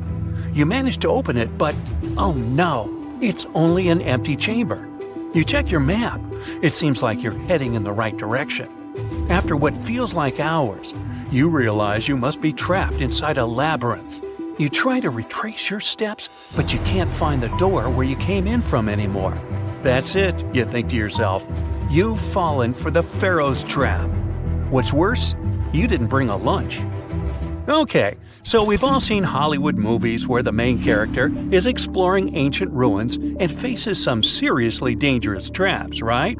We've been told Egyptian royalty protected their final resting places with venomous scorpions and snakes, sliding doors that will trap you for life, and giant rolling boulders that will crush anyone on their paths. The thing is, were these traps truly real? Well, I regret to be the one to break it to you, but this is all fiction. These elaborate traps were too technologically advanced for ancient civilizations to pull off. That is not to say, however, that there weren't any traps at all. Ancient civilizations, like the Egyptians and the Mayans, are known for their practice of building entire monuments dedicated to the ones who had passed away. These structures would often reflect the position of person occupied in society. So, for the really important people, the VIPs of their times, massive monuments were built to host their bodies long after they were gone. Some of these civilizations believed that a person's life would continue on the other side of the veil. For that reason, a person would be buried together with the belongings of their current life. If they had a lot of money and power and stuff, that meant their resting places would be filled with riches and gold. Now imagine if you lived in ancient Egypt and you knew exactly where all the pharaohs' tombs were located and had heard rumors of the amount of wealth kept in these places. Maybe you would be tempted to go check it out, right? We're talking about large rooms filled from floor to ceiling with golden artifacts, jewels, and even money. I mean, it does sound tempting. And since there weren't any security guards protecting the entrance of these places, Egyptians needed to get creative as to how they would protect these riches. These old civilizations found some traps to be useful. A recurring one was building empty rooms inside the monument to confuse a burglar. Now, let's take a look at Amenhotep III's final resting place as an example. It was built in the city of Luxor, in a spot also known as the Western Valley of the Kings. 2 French engineers originally discovered the monument between 1905 and 1914 CE. The structure is huge and has more than 10 chambers, connected by long corridors and steep stairways. The King's Chamber is the most hidden one, and for an outsider to try and find it, they will probably enter a lot of empty rooms beforehand. Other pharaohs tried to protect their riches by commissioning monuments with false doors concealing pits that were up to 20 feet deep. This way, an unwarned and unwanted visitor would be surprised by the deep hole on their way to the king's resting chamber. Alongside false doors, pharaohs made sure to build labyrinth-style corridors and false walls. This way, robbers could take hours or days before they found the king's real chamber. As to pits with poisonous snakes on them, if there were any reptiles inside these monuments, they probably got inside on their own and would most likely not stay there for long. There is no way snakes would survive years and years without food inside these pits. So yes, another Hollywood-induced belief right there. If these traps seem boring to you, archaeologists did find an interesting deterrent in the final resting place of the Red Queen of Palenque in Mexico. Palenque was one of the most powerful Mayan cities in pre-Columbian Mexico, and the Red Queen was believed to be the grandmother of the last Mayan king, undoubtedly a person of immense importance to the empire. In her honor, a huge monument was built to keep her body after her passing. The discovery of the tomb itself was already thrilling. Archaeologists found an ancient monument when digging at the site back in 1994. The first thing they found was a room with a hidden door. Once they opened the door, they discovered a long corridor. Finally, at the end of this corridor was the Queen's chamber. The team of archaeologists was beyond excited to unearth this chamber with the mummy of the Queen herself still inside it. They found her to be accompanied by her pearls, jade shells, and expensive rocks. But as the team explored the remains, they saw something rather strange. The room was filled with a red-colored powder. Researchers knew that the color red was important to the Mayan people, and that much of their clothing and buildings were decorated with this color. But they didn't understand why the queen was buried with this unknown red substance. After they took a sample back with them for further analysis, they discovered that the red powder was cinnabar, a very dangerous mineral. This powder, when inhaled, can cause, shall we say, severe health damage to a person. The team concluded that this could only be a trap for anyone trying to steal her riches. Okay, so dangerous powders might have worked as the most intense traps we've seen until now. But perhaps the cheapest way to keep out unwanted visitors was to advertise spells written out all over the monument. We'd probably laugh at these today, but back in the day, they were more or less effective. Spells usually said that the person who took anything from that place would meet a tragic fate. Some spells said that robbers would lose their houses in big fires or terrible floods. Other spells said burglars would have incurable and undiagnosed health issues, but they weren't really enough to stop people from taking any gold. There are some stories surrounding how these spells might have been real. One of them is from the famous British Egyptologist Howard Carter, the one responsible for unearthing Pharaoh Tutankhamun's resting place in the 1920s. After months of unsuccessful digging, Carter discovered the tomb's existence by chance. He found the entrance to a stairway right beneath the soil where he had been searching all those months. With the help of a team, he cleared the piles of sand blocking the stairs and discovered a doorway. The door had several royal symbols carved into it, and Carter knew this could only mean a very important person had been buried there. And he was right. With a chisel, he made a hole in the top left-hand corner of the doorway and lit his vision with the help of a candle. He couldn't believe what he was seeing, the reflection of several golden and jeweled items crowding the chamber before him. Lost for 3,000 years, Carter had just discovered the final resting place of King Tut. But the story didn't finish here. This discovery was accompanied by a series of unfortunate events that led people to believe it had something to do with the pharaoh's spell. Carter himself mysteriously passed away just a few years later, and some of his assistants lost their houses in floods, just like one of the spells threatened. Some say it's just coincidental, as there's no real proof of these things being connected. Well, what do you think? Was this an effective trap after all? In November 1922, a boy walked through the desert mountains of Egypt and discovered some ancient steps carved into the rock. Subsequently, this find became one of the world's largest and most significant archaeological discoveries. This step was part of Tutankhamun's untouched tomb. Archaeologists found about 5,000 ancient objects, including jewelry, fabrics, painted vases, and funeral masks. You've probably seen one of them. It has become one of the most recognizable attributes of ancient Egypt.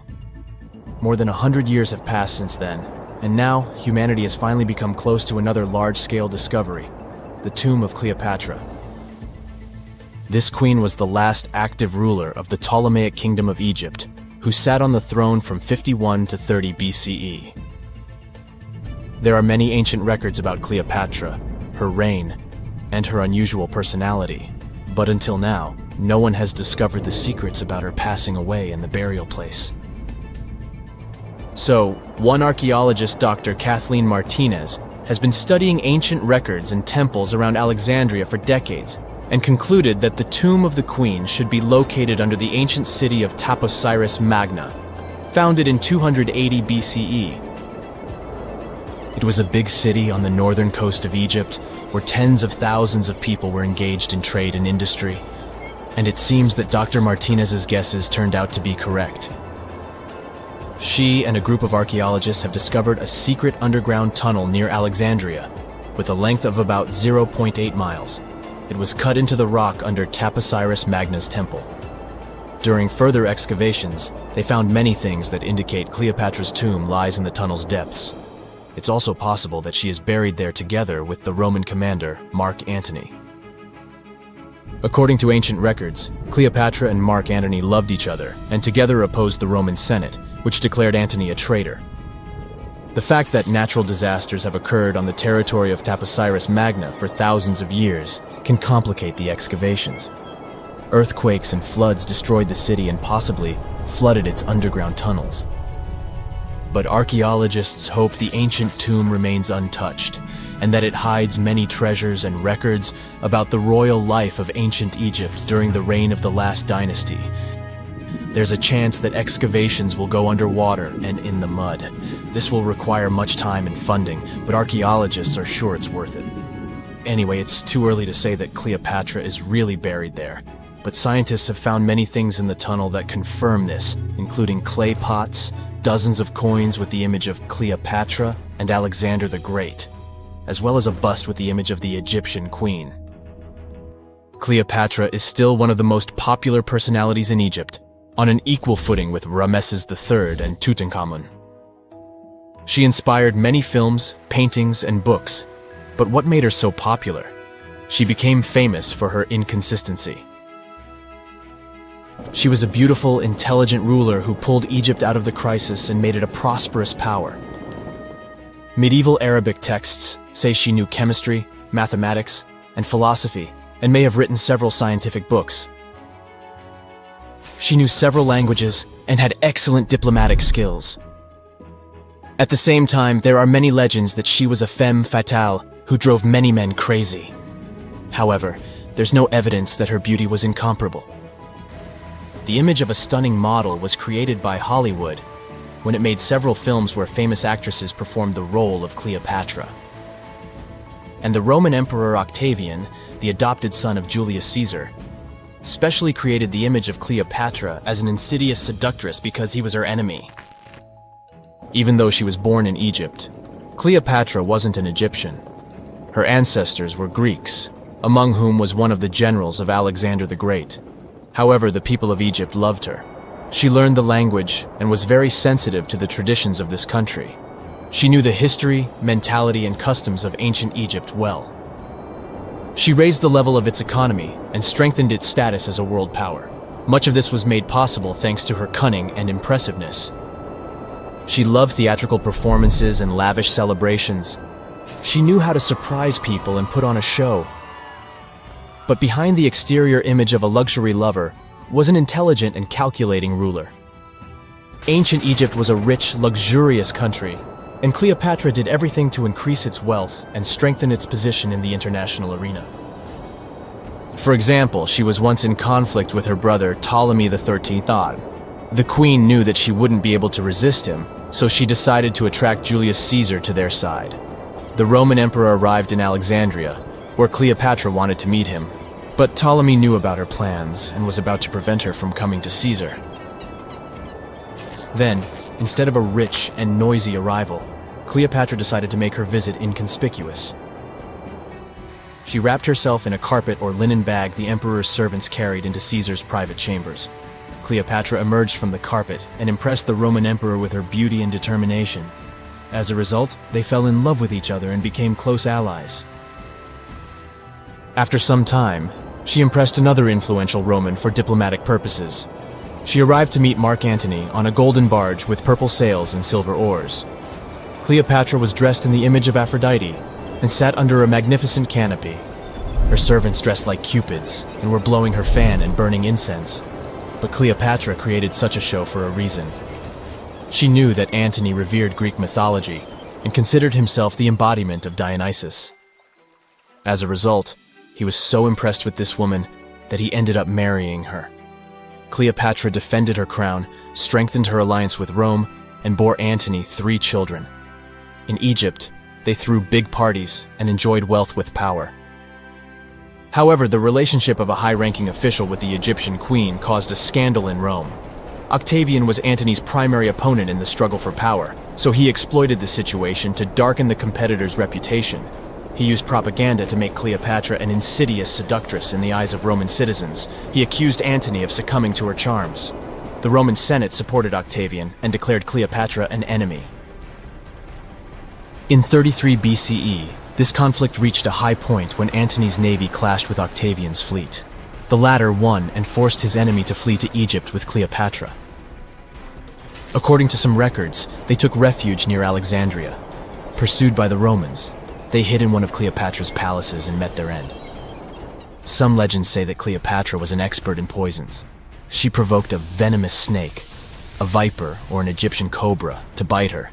Also, according to another legend, she pricked herself with a poisonous needle. There's a theory that Cleopatra always carried an ampule with poison inside her hairbrush. And when she was cornered, she soaked the needle with this poison and pricked herself. None of this can be said for sure.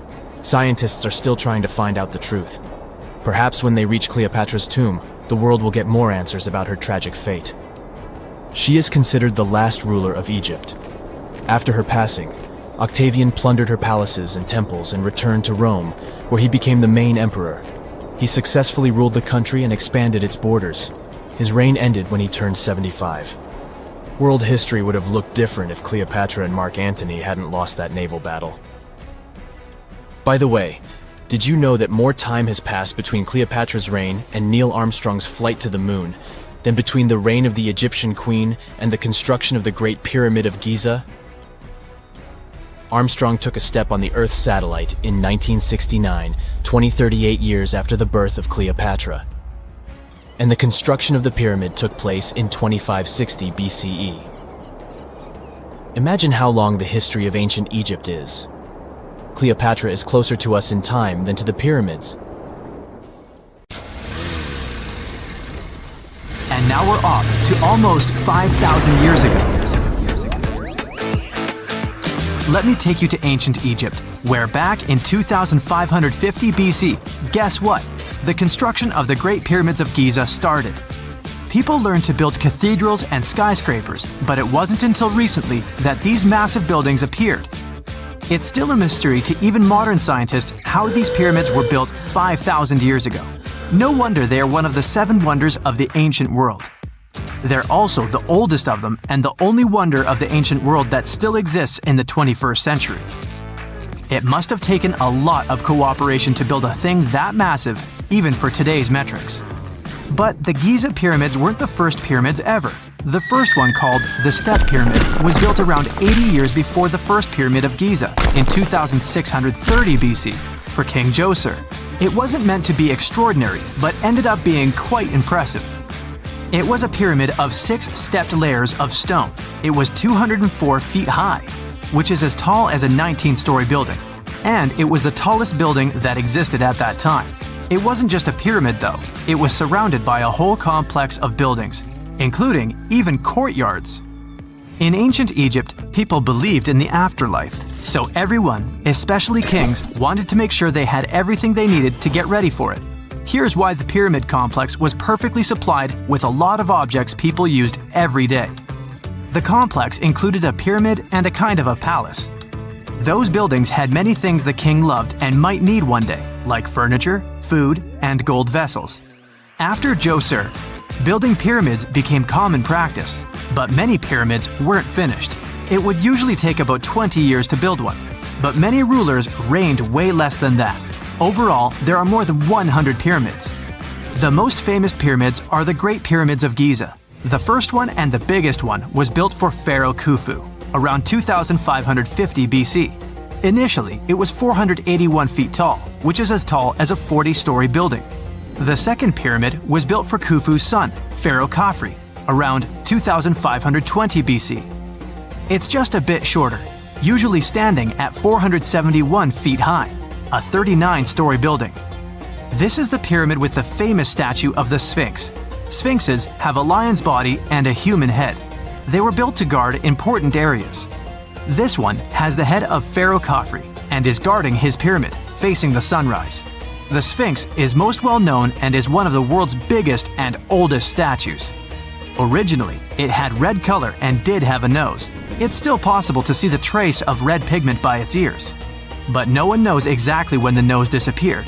For some time, the Sphinx was sort of hidden underground, being covered with sand up to its shoulders. Luckily, in the early 1800s, an adventurer with a team of 160 people dug it out. The third pyramid of Giza is the smallest one, being more than twice shorter.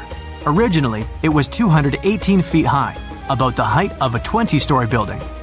Built in 2490 BC, it was a pyramid for Khafre's son, Menkaure.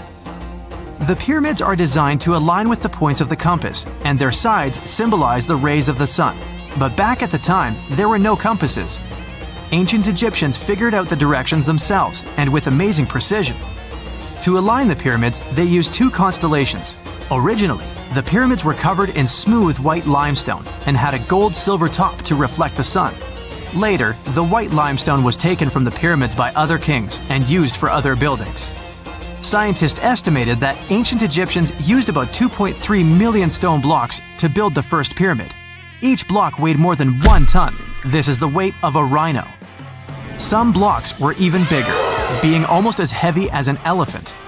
4.5 millennia ago, there was no modern equipment to help build it. There were no machines, no wheels, and even no steel.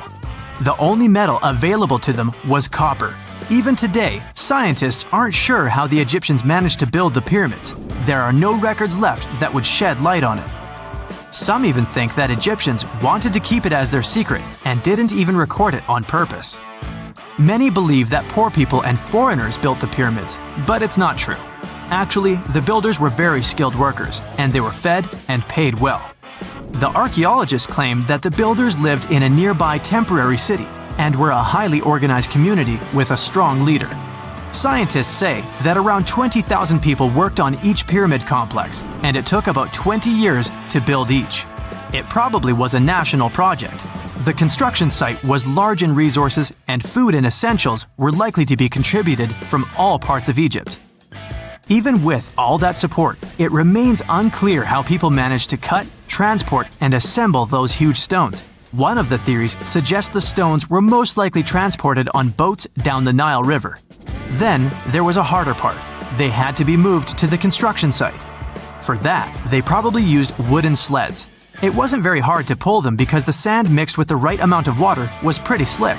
And 10 people could move a sled even with a rock weighing 1 ton pretty easily. Finally, one last problem. The stones had to be lifted and put into place. Archaeologists have discovered the remains of the ramps system that dates back to when the pyramids were built. Most likely, the Egyptians designed a unique system to move and pull huge stone blocks, but no one knows what it looked like exactly. The most common opinion is that there were several ramps around the pyramid to help move the blocks. The ramp was growing with the pyramid getting higher.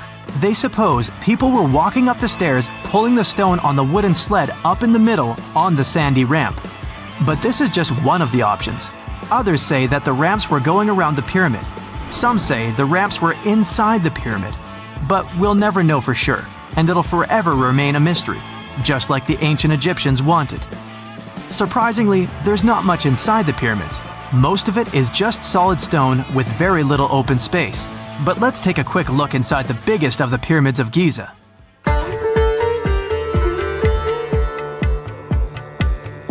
From the entrance, there are two stairs, one going down and the other one going up. The descending one takes you to a chamber located underground. That's where the pharaohs are, but not in this pyramid because Khufu wanted to stay higher. The underground room is partly unfinished. The room with Khufu's sarcophagus is called the King's Chamber. It's upstairs and then through the tall and long Grand Gallery. Below the King's Chamber, there's a room called the Queen's Chamber. There are no queens though, and no one is sure why the room is called this. Unfortunately, none of these have any hieroglyphs on the wall. They're just bare. If you want to see them, you should go to the other rooms that are decorated. Those pieces of art are depictions of ancient Egypt's culture and daily life. The texts allow researchers to study their language and grammar. Sadly, the treasures that once were here in the pyramid are long stolen. From that room, there are several tunnels for an unknown purpose. There are many tunnels and passages inside the pyramids. There are many chambers and shafts and secret ways. Scientists have been sending little robots with cameras there for some decades already. And the robots did discover another chamber a bit upstairs with hieroglyphs on the walls. But even today, much of the pyramids is still unknown, and there's no so-called building plan of the pyramids. Egyptians did create a mystery no one can crack for 4,500 years already. Scientists recently started to X-ray the pyramid to learn what's inside it without entering it and its narrow, mysterious tunnels. Unlike many other ancient Egyptian burial grounds, King Tutankhamun's tomb stayed hidden and free of unwanted thieves for 3,000 years. One reason was that the tomb was smaller than average and tucked away in a place called the Valley of the Kings. This area was already being extensively explored by the time they stumbled upon Tut's spot. The entrance was all covered in debris from building a nearby tomb, which must have also helped keep it a secret. There were also zero writings or signs on the outside of the tomb. Time passing also played a part in keeping it in amazing shape until the 1920s, when a man named Howard Carter finally made it in. But was Carter that big of a hero? Some recent findings say he might have been sneakier than initially thought. People used to think Carter wasn't just a glorified treasure hunter, he was a true archaeologist. Before Tut, he had been on a relentless quest for Egyptian artifacts. He discovered his interest in these unusual objects when he was a child, and soon started drawing the sculptures and inscriptions that were found in ancient tombs.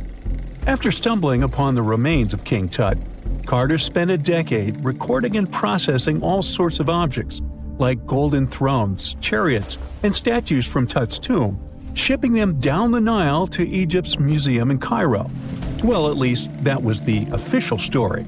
More recent discoveries claim that not all of the objects made it to Egyptian officials.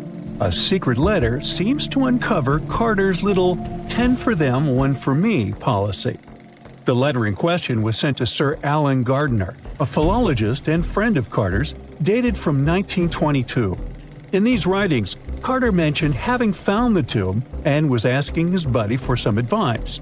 In another letter from 1934, Gardiner seems to be thanking Carter for an amulet, which was sent to him as a thank you gift. Carter was adamant that it didn't come from Tut's tomb, but evidently it did.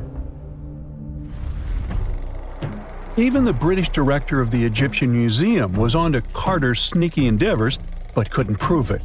He compared Gardiner's amulet to others from Tut's tomb, and lo and behold, they were a perfect match. Gardiner was so disappointed to have been put in such a sticky situation that he vented to Carter in another letter. Deciding to be a good friend, Gardiner didn't throw the famous archaeologist under the bus.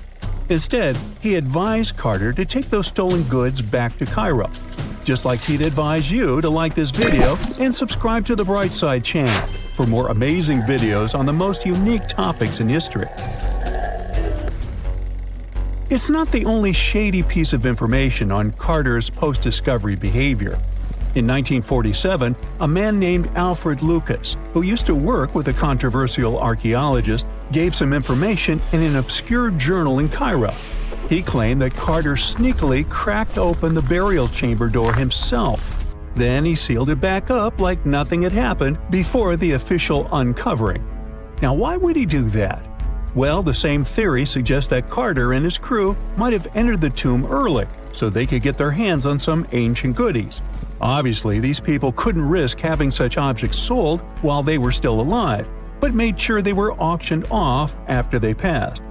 Carter, though, never confessed to anything. He made no official denial either, but the Egyptian government couldn't risk any more mysterious disappearances, so they prohibited him from entering the tomb for a while. Some have connected this apparent stealing to the curse of King Tut. If you've never heard of it, know that it became quite the scary tale soon after King Tutankhamun's resting place was uncovered. It claimed that anyone messing with the tomb of the boy pharaoh would face some serious bad luck. It's not all dramatic like a mummy going on an aggressive spree, but word got out that the people involved in disturbing King Tut's lair met some mysterious, untimely ends. The main untimely passing related to this supposed curse is that of George Herbert, the 5th Earl of Carnarvon. He was this British aristocrat who helped fund the search for the tomb. He passed away just a year after the tomb was opened. Now, people love to call it mysterious, but it turns out that Herbert was already in pretty bad shape health-wise when he got to Cairo, and he ended up getting taken down by a regular disease. Now, let's talk numbers. There were a lot of people linked to this tomb opening – security guards, archaeologists, and supporting staff. And sure, a few of them did pass not long after the tomb started receiving visitors. As much as we'd like this curse to be true for the sake of, good storytelling, statistically, if you have a bunch of people connected to opening a tomb, you'd expect some passings just by random chance. The average lifespan for those supposedly targeted by the ancient curse was more than 20 years after the spell was supposed to kick in. Herbert's daughter even lived until the 1980s, that's half a century later. And Howard Carter himself lived until 1935, a solid 16 years after the big reveal. Some have suggested that the whole curse was nothing more than a careful PR strategy. You see, when Tut's tomb was found, Howard Carter wanted to make a priority out of keeping nosy reporters away, so he might have come up with a curse hanging over anyone entering the boy king's resting place. But what was stolen from King Tut's tomb anyway? Well, some jewelry to begin with. It might have been snatched by Howard Carter himself, according to a French specialist. He did some intensive research by looking at old pictures taken from inside the tomb back in the 1920s. He compared those images to various objects from museums and auction houses. He soon started to piece together the whereabouts of some of Tut's jewelry. First up, there's this collar that used to be on Tut's chest. It was all broken into pieces, and some parts went via Carter to the Nelson Atkins Museum in Missouri. Meanwhile, other bits ended up on a necklace owned by some unnamed people who tried to sell it in 2015 but failed. Even the Nelson Atkins Museum agrees, as they've confirmed the information on their website. Then there's a headdress piece. Some beads from it that once belonged to Tut apparently got stolen by Carter too. They were also strung into a necklace and are now being held at the St. Louis Art Museum. Another fancy collar made out of glazed ceramic magic spent some time at the Met, far away in New York. Thankfully, it was sent back to Egypt a bit over a decade ago. This seems to have been, as you'd expect by now, also stolen by Carter. Missing artifacts aside, King Tut still gave a ton of amazing objects that helped us learn more about this incredible ancient culture. Starting with the famous burial mask. It's this massive 21-inch gold art piece with semi-precious stones and glass paste. It weighs 22 pounds and showcases the boy pharaoh with a long beard and a headdress with a cobra and vulture. On the back, there's this spell from an important ancient Egyptian spiritual book, that's supposed to make sure it works just as well in the afterlife. Tut was also apparently a board game enthusiast. They found 4 board games in his tomb, some made of ivory. Archaeologists also found a pair of gold sandals, though you'd imagine they were more for show than for comfort. In fact, the pharaoh probably never wore them in his lifetime. Now, speaking of fashion items, it turns out Tut was quite the fancy ruler. They even found a mannequin in his tomb that was used to pick out, adjust, and store his outfits and jewelry. The boy king seemed to have also enjoyed some music, based on the 2 trumpets historians found in his tomb. Though they were played back in 1935 in a BBC broadcast, the instruments are today considered too fragile to be maneuvered. Wow! Scientists have found a lost city beneath Egypt's pyramids. And it's incredibly large, bigger than the biggest target you can imagine. Underground chambers, passageways, and vertical structures.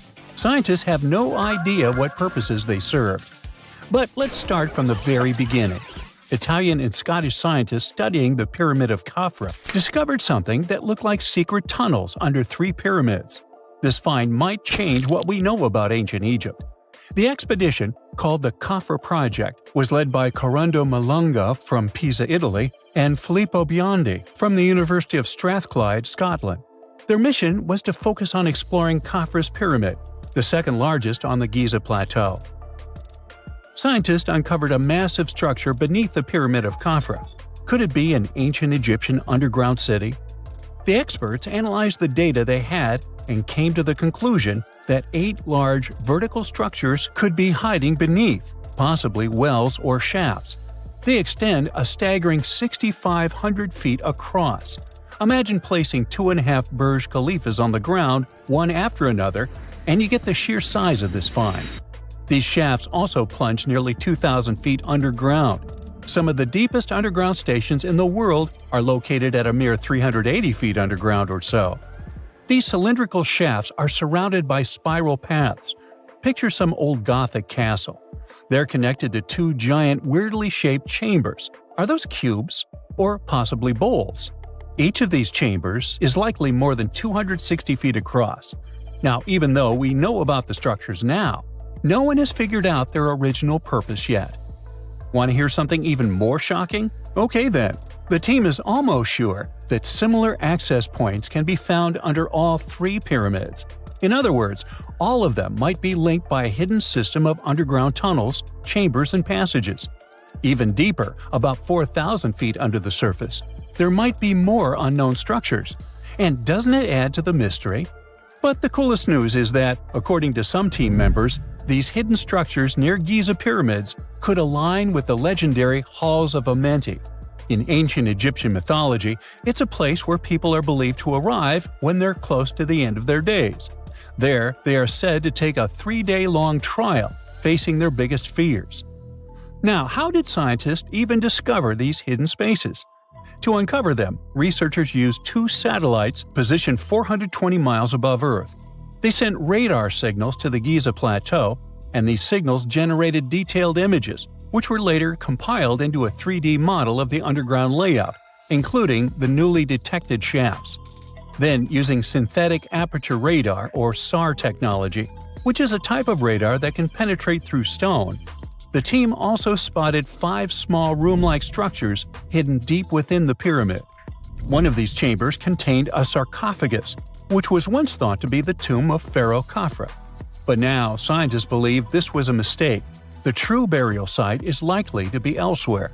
In any case, these 5 hidden rooms were completely unknown before the scans. They seem to be arranged in the center of the pyramid and are linked to underground pathways leading somewhere below the structure. There's an opinion that these tunnels could lead to more hidden chambers and wells. Some of them might be around 4,500 years old. Wow! What if they help us solve ancient civilization mysteries? Preliminary data suggests that all this underground space can be much more than a few empty chambers. There might be many more hidden structures near the Giza pyramids. How come?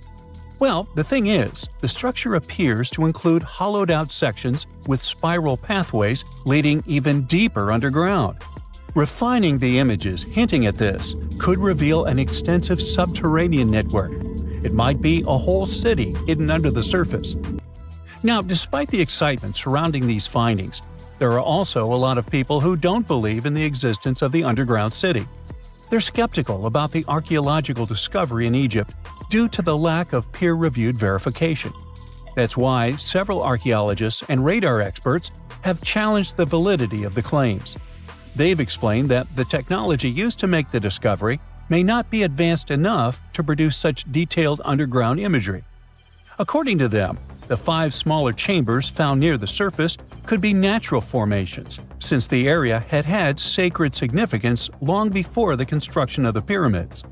Some experts have even dismissed the use of radar methods in this context altogether. They call these methods scientifically unproven and question their accuracy. The discovery has also reignited discussions about ancient Egyptian myths and the possibility of hidden texts lying somewhere beneath the Giza pyramids.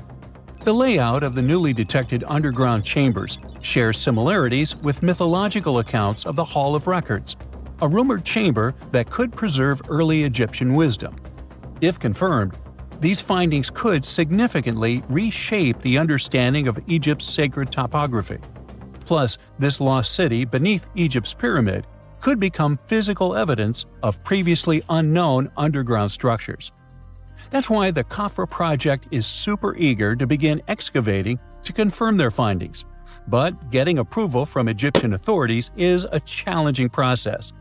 The discoveries still need to undergo peer review before they are accepted by the academic community.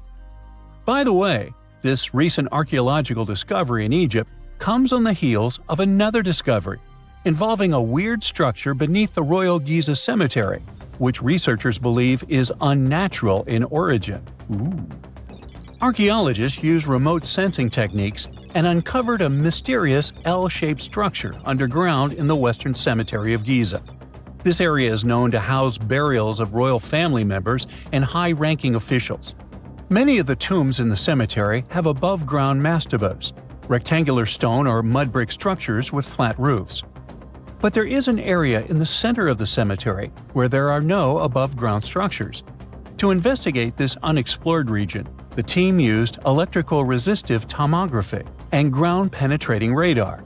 ERT works by sending electrical currents into the ground and measuring the resistance to detect remains. As for GPR, it sends radar into the ground and maps the structures based on the radar's return. The team found an anomaly about 6.5 feet beneath the surface. It appeared to be an L-shaped structure measuring at least 33 feet in length.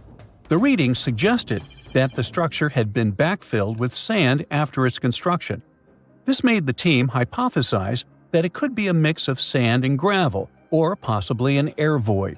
This anomaly was classified as a highly resistive structure, which meant it didn't occur naturally. Motoyuki Sato, the study's lead author and professor at Tohoku University in Japan, claims that the structure is not a natural formation due to its sharp shape. Another weird thing about ancient Egyptian pyramids is that historians have long believed that they were built primarily for royals and high-status individuals who had the wealth and power to create such massive structures.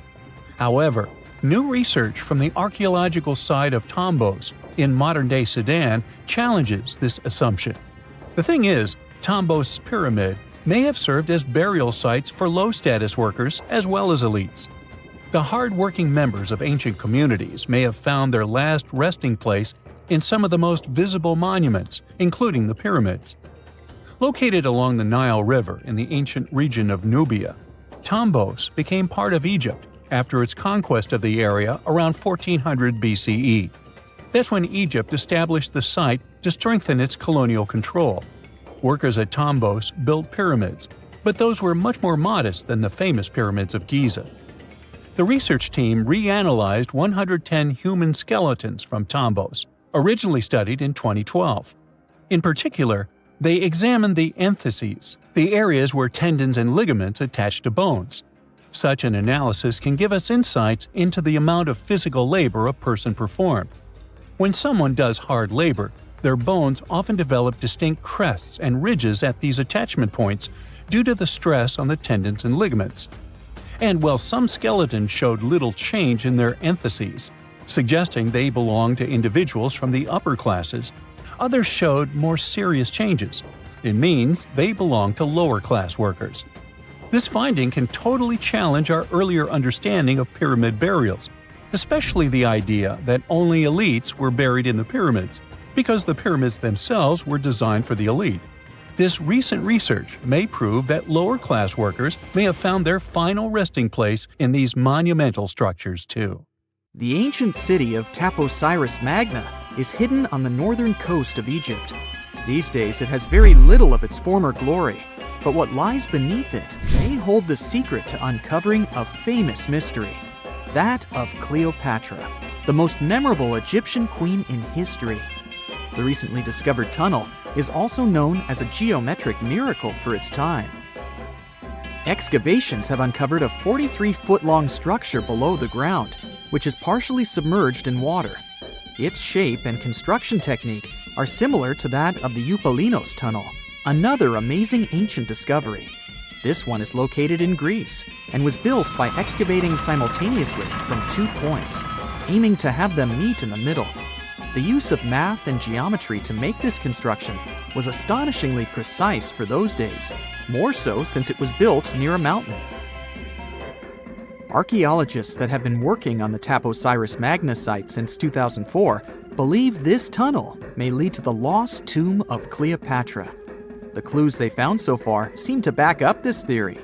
For starters, the city and its temple were built by one of Cleopatra's ancestors, Ptolemy II.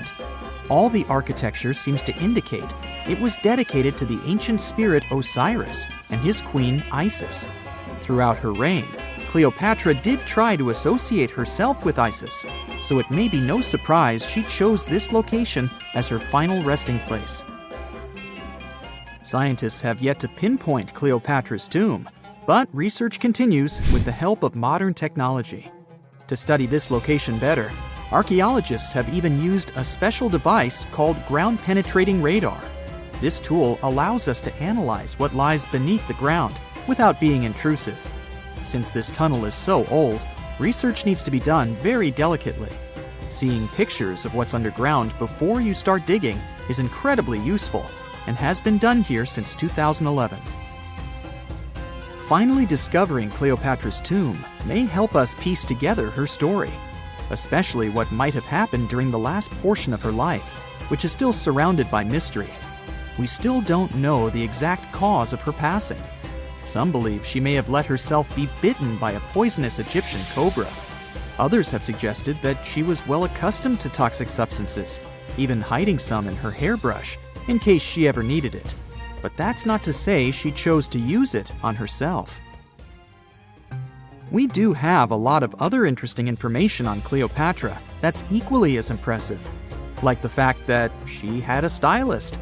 Most of the images you've seen depicting this famous queen show her wearing black eyeliner. This look was put together by Airas, a woman known to have been her personal beautician. She traced the long line from her eyes to her temples, a makeup technique still used today to enhance the eyes. Airas was an important figure throughout Cleopatra's life, known also as her confidant and close friend. There are even theories that suggest Airas was there by her side when she passed away. Despite her well-thought-out looks, Cleopatra wasn't as pretty as she's described. Or at least, that's what recent research has pointed out. Sure, if we look at movies and modern imagery, she's depicted as this incredibly beautiful woman with symmetrical and delicate features. However, if we look at coins showcasing her image from back in the day, her looks are rather average. Her image on the coins might have been adjusted, too, to make the queen look stronger in the eyes of her people. So there is no trusted source available to confirm her image, but her description in most pieces of ancient literature speaks of her other qualities, like her voice and personality, not of her beauty. Cleopatra might have been the most famous Egyptian queen to this day, but she wasn't the first choice. She did have an older sister, Berenice, that was initially supposed to take the throne. Berenice passed away before she could do that, So Cleopatra took on the role and began investing in her education. She traveled throughout the country quite frequently, so she could become accustomed to her people and their needs. She was only 18 when the responsibilities were passed down to her, and immediately gained popularity because of her intelligence and education. Her taste in literature was quite good too. She was known to be a fan of Homer, the famed Greek philosopher and poet. Cleopatra loved to write as much as she loved to read. There are even claims that she wrote a book on medicine and cosmetics, but we have no evidence to this day that such work ever existed. Part of being a great leader back then meant you had to speak multiple languages. Cleopatra clearly understood that, and that's why she's rumored to have known many languages to varying degrees. Some archaeologists suggested she spoke Greek, Egyptian, and Ethiopian, as well as many Arabic dialects. She might have even spoken Latin, but there's little evidence to support this claim. She might not have had angelic looks, but Cleopatra was really careful with the way she looked, even with her diet. She was known to have enjoyed simple meals, including a variety of fish. Since she lived close to the Mediterranean Sea, it's really no surprise. As a treat, she liked to eat stuffed pigeons, which she also served to her guests. Other dishes on the menu included vegetables and fava bean soup. Fruits and nuts weren't missing from her diet either, and she was also a big fan of honey. Recently, a team of experts has even tried to recreate her famous perfume. Think of it like the ancient equivalent of Chanel No. 5. Cleopatra was known to be a fan of luxurious scents, which she believed could even influence how people treated her when they met. The basis of this scent is myrrh, a resin gathered from a local tree. Other ingredients added to the mixture were also found back in the day, like cardamom, olive oil, and cinnamon. The results may not be quite as delicate as the perfumes we know and use today. Its consistency was way thicker, and the scent lasted way longer. When she was at the height of her power, Cleopatra might have been the richest person in the world. Back in the day, she ruled over a territory that stretched across the Mediterranean, from modern-day Libya in the west through Egypt to Syria in the east. This is the largest territory ever ruled over by a woman. In today's currency, her worth might have been somewhere around $95 billion. The calendars we use today may have been introduced by Cleopatra herself. She presented the idea of leap years and leap days to Caesar, the Roman emperor she was known to have been close with. Taking her advice, Caesar made these adjustments part of the official Roman calendar. The ancient Egyptians already knew the year was longer than precisely 365 days. They discovered this by studying the brightest star in the sky, called Sirius, and concluded that a year is actually 365 1/4 days long. It was Elizabeth Taylor that famously introduced Cleopatra to pop culture when she played her in the 1963 film bearing the same name. Up until that point, it was the most expensive film ever made. It was originally supposed to cost somewhere around $2 million, but ended up costing a mind-boggling $44 million. That's mostly because of script and production issues. To make this iconic movie, producers created 79 sets from scratch, as well as over 26,000 costumes for the cast. Elizabeth Taylor's Cleopatra costumes alone cost somewhere around $200,000. Thankfully for the producers, the movie made headlines and was well received by critics, making it a box office success. A lot of people associate Cleopatra with another famous Egyptian ruler, King Tutankhamun, nicknamed King Tut. Surprisingly, apart from both of them being Egyptian pharaohs, they have nothing else in common. For starters, King Tut lived around 1,300 years before Cleopatra did, and there is also no connection regarding their ancestry. Cleopatra had Macedonian Greek roots, while King Tut was a native Egyptian.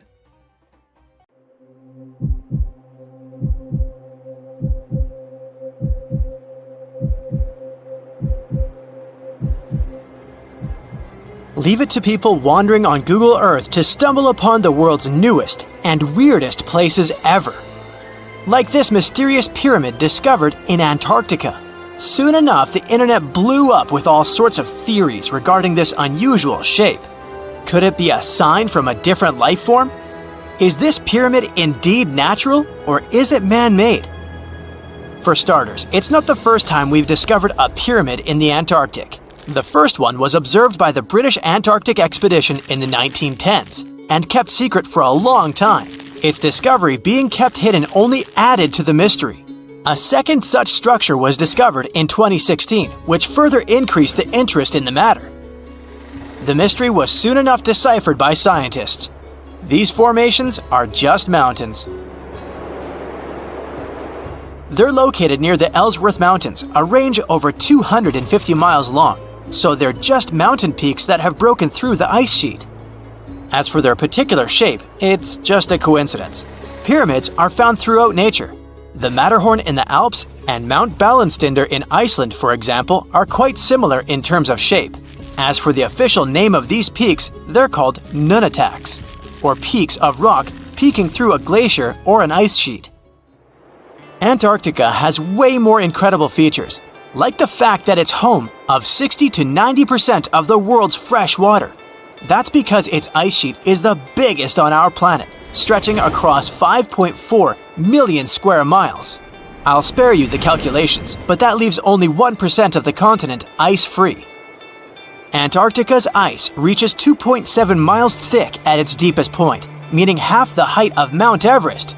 Should it ever melt completely, our sea levels would rise to roughly 200 feet. It wasn't always this cold, though. At some point in our planet's history, Antarctica had some average temperatures as the city of Melbourne has today. It took a lot of research, but scientists figured out that Antarctica's temperatures could have reached up to 62.6 degrees Fahrenheit. Sure, that was 40 to 50 million years ago, but if you think about it, it was at the same time when dinosaurs roamed our Earth. Time is also different on this icy continent. All the lines of longitude that help us calculate different time zones merge into a single point at the South Pole. Here, there are 6 months of daylight in the summer, followed by 6 months of complete darkness during the colder season. So, scientists working here stay, on average, in the same time zone they've come from.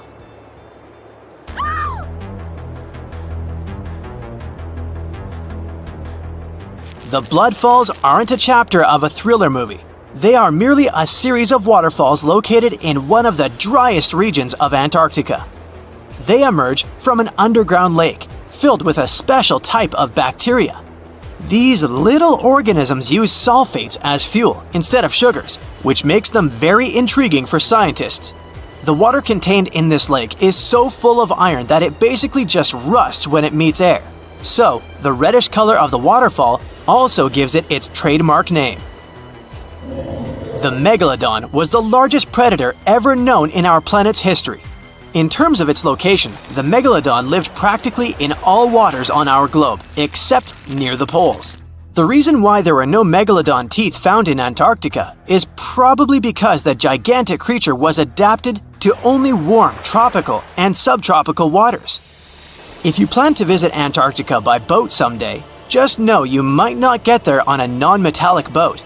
The hull of your transportation device must be made of either steel or aluminum to withstand the harsh weather conditions here. Antarctica isn't home to a lot of bugs. In fact, there is only one true species of insect that calls this place home. It's a wingless midge called Belgica antarctica. This fly is so tiny that it only reaches 0.08 to 0.23 inches long, but it's still the Antarctic's largest terrestrial animal. A lot of Antarctic fish also come with an antifreeze substance in their blood. They don't necessarily need it for protection against the cold temperature, but mostly against touching ice. These antifreezes are made up of large glycoprotein molecules. They surround any small ice crystals that may form, making sure they don't spread through the animal's tissues, which could cause a lot of damage. They also create a sort of small pillow blocking the sharp ice crystals, so they're less likely to cause any pain. It also doesn't rain a lot here on this icy continent, but one amazing meteorological quirk of Antarctica is that it's full of diamond dust. This dust is basically small ice crystals that pop out of humid air close to the Earth's surface. Think of it like an icy fog. As they flow through the air and get touched by sunlight, they begin to sparkle, making visitors here feel like they're surrounded by diamonds. It's probably the last place you'd want to go into labor, but in 1978, the first person was born here ever. Emil Marco Palma was its name, and ever since, 10 other people have been born here in Antarctica.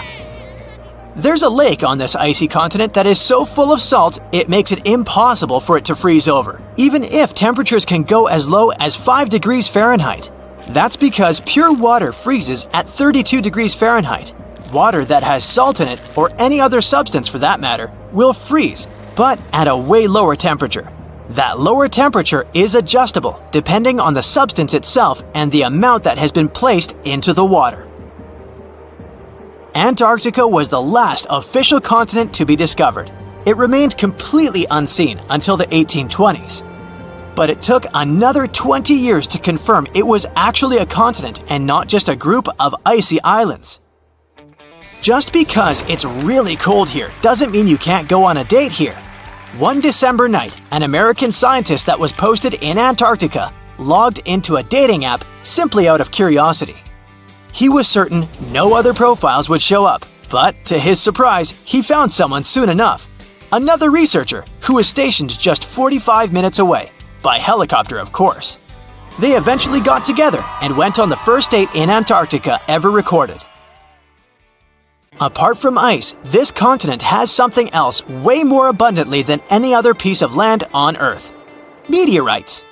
If we look at the research done by scientists, meteorites have equal chances of reaching any place on our planet.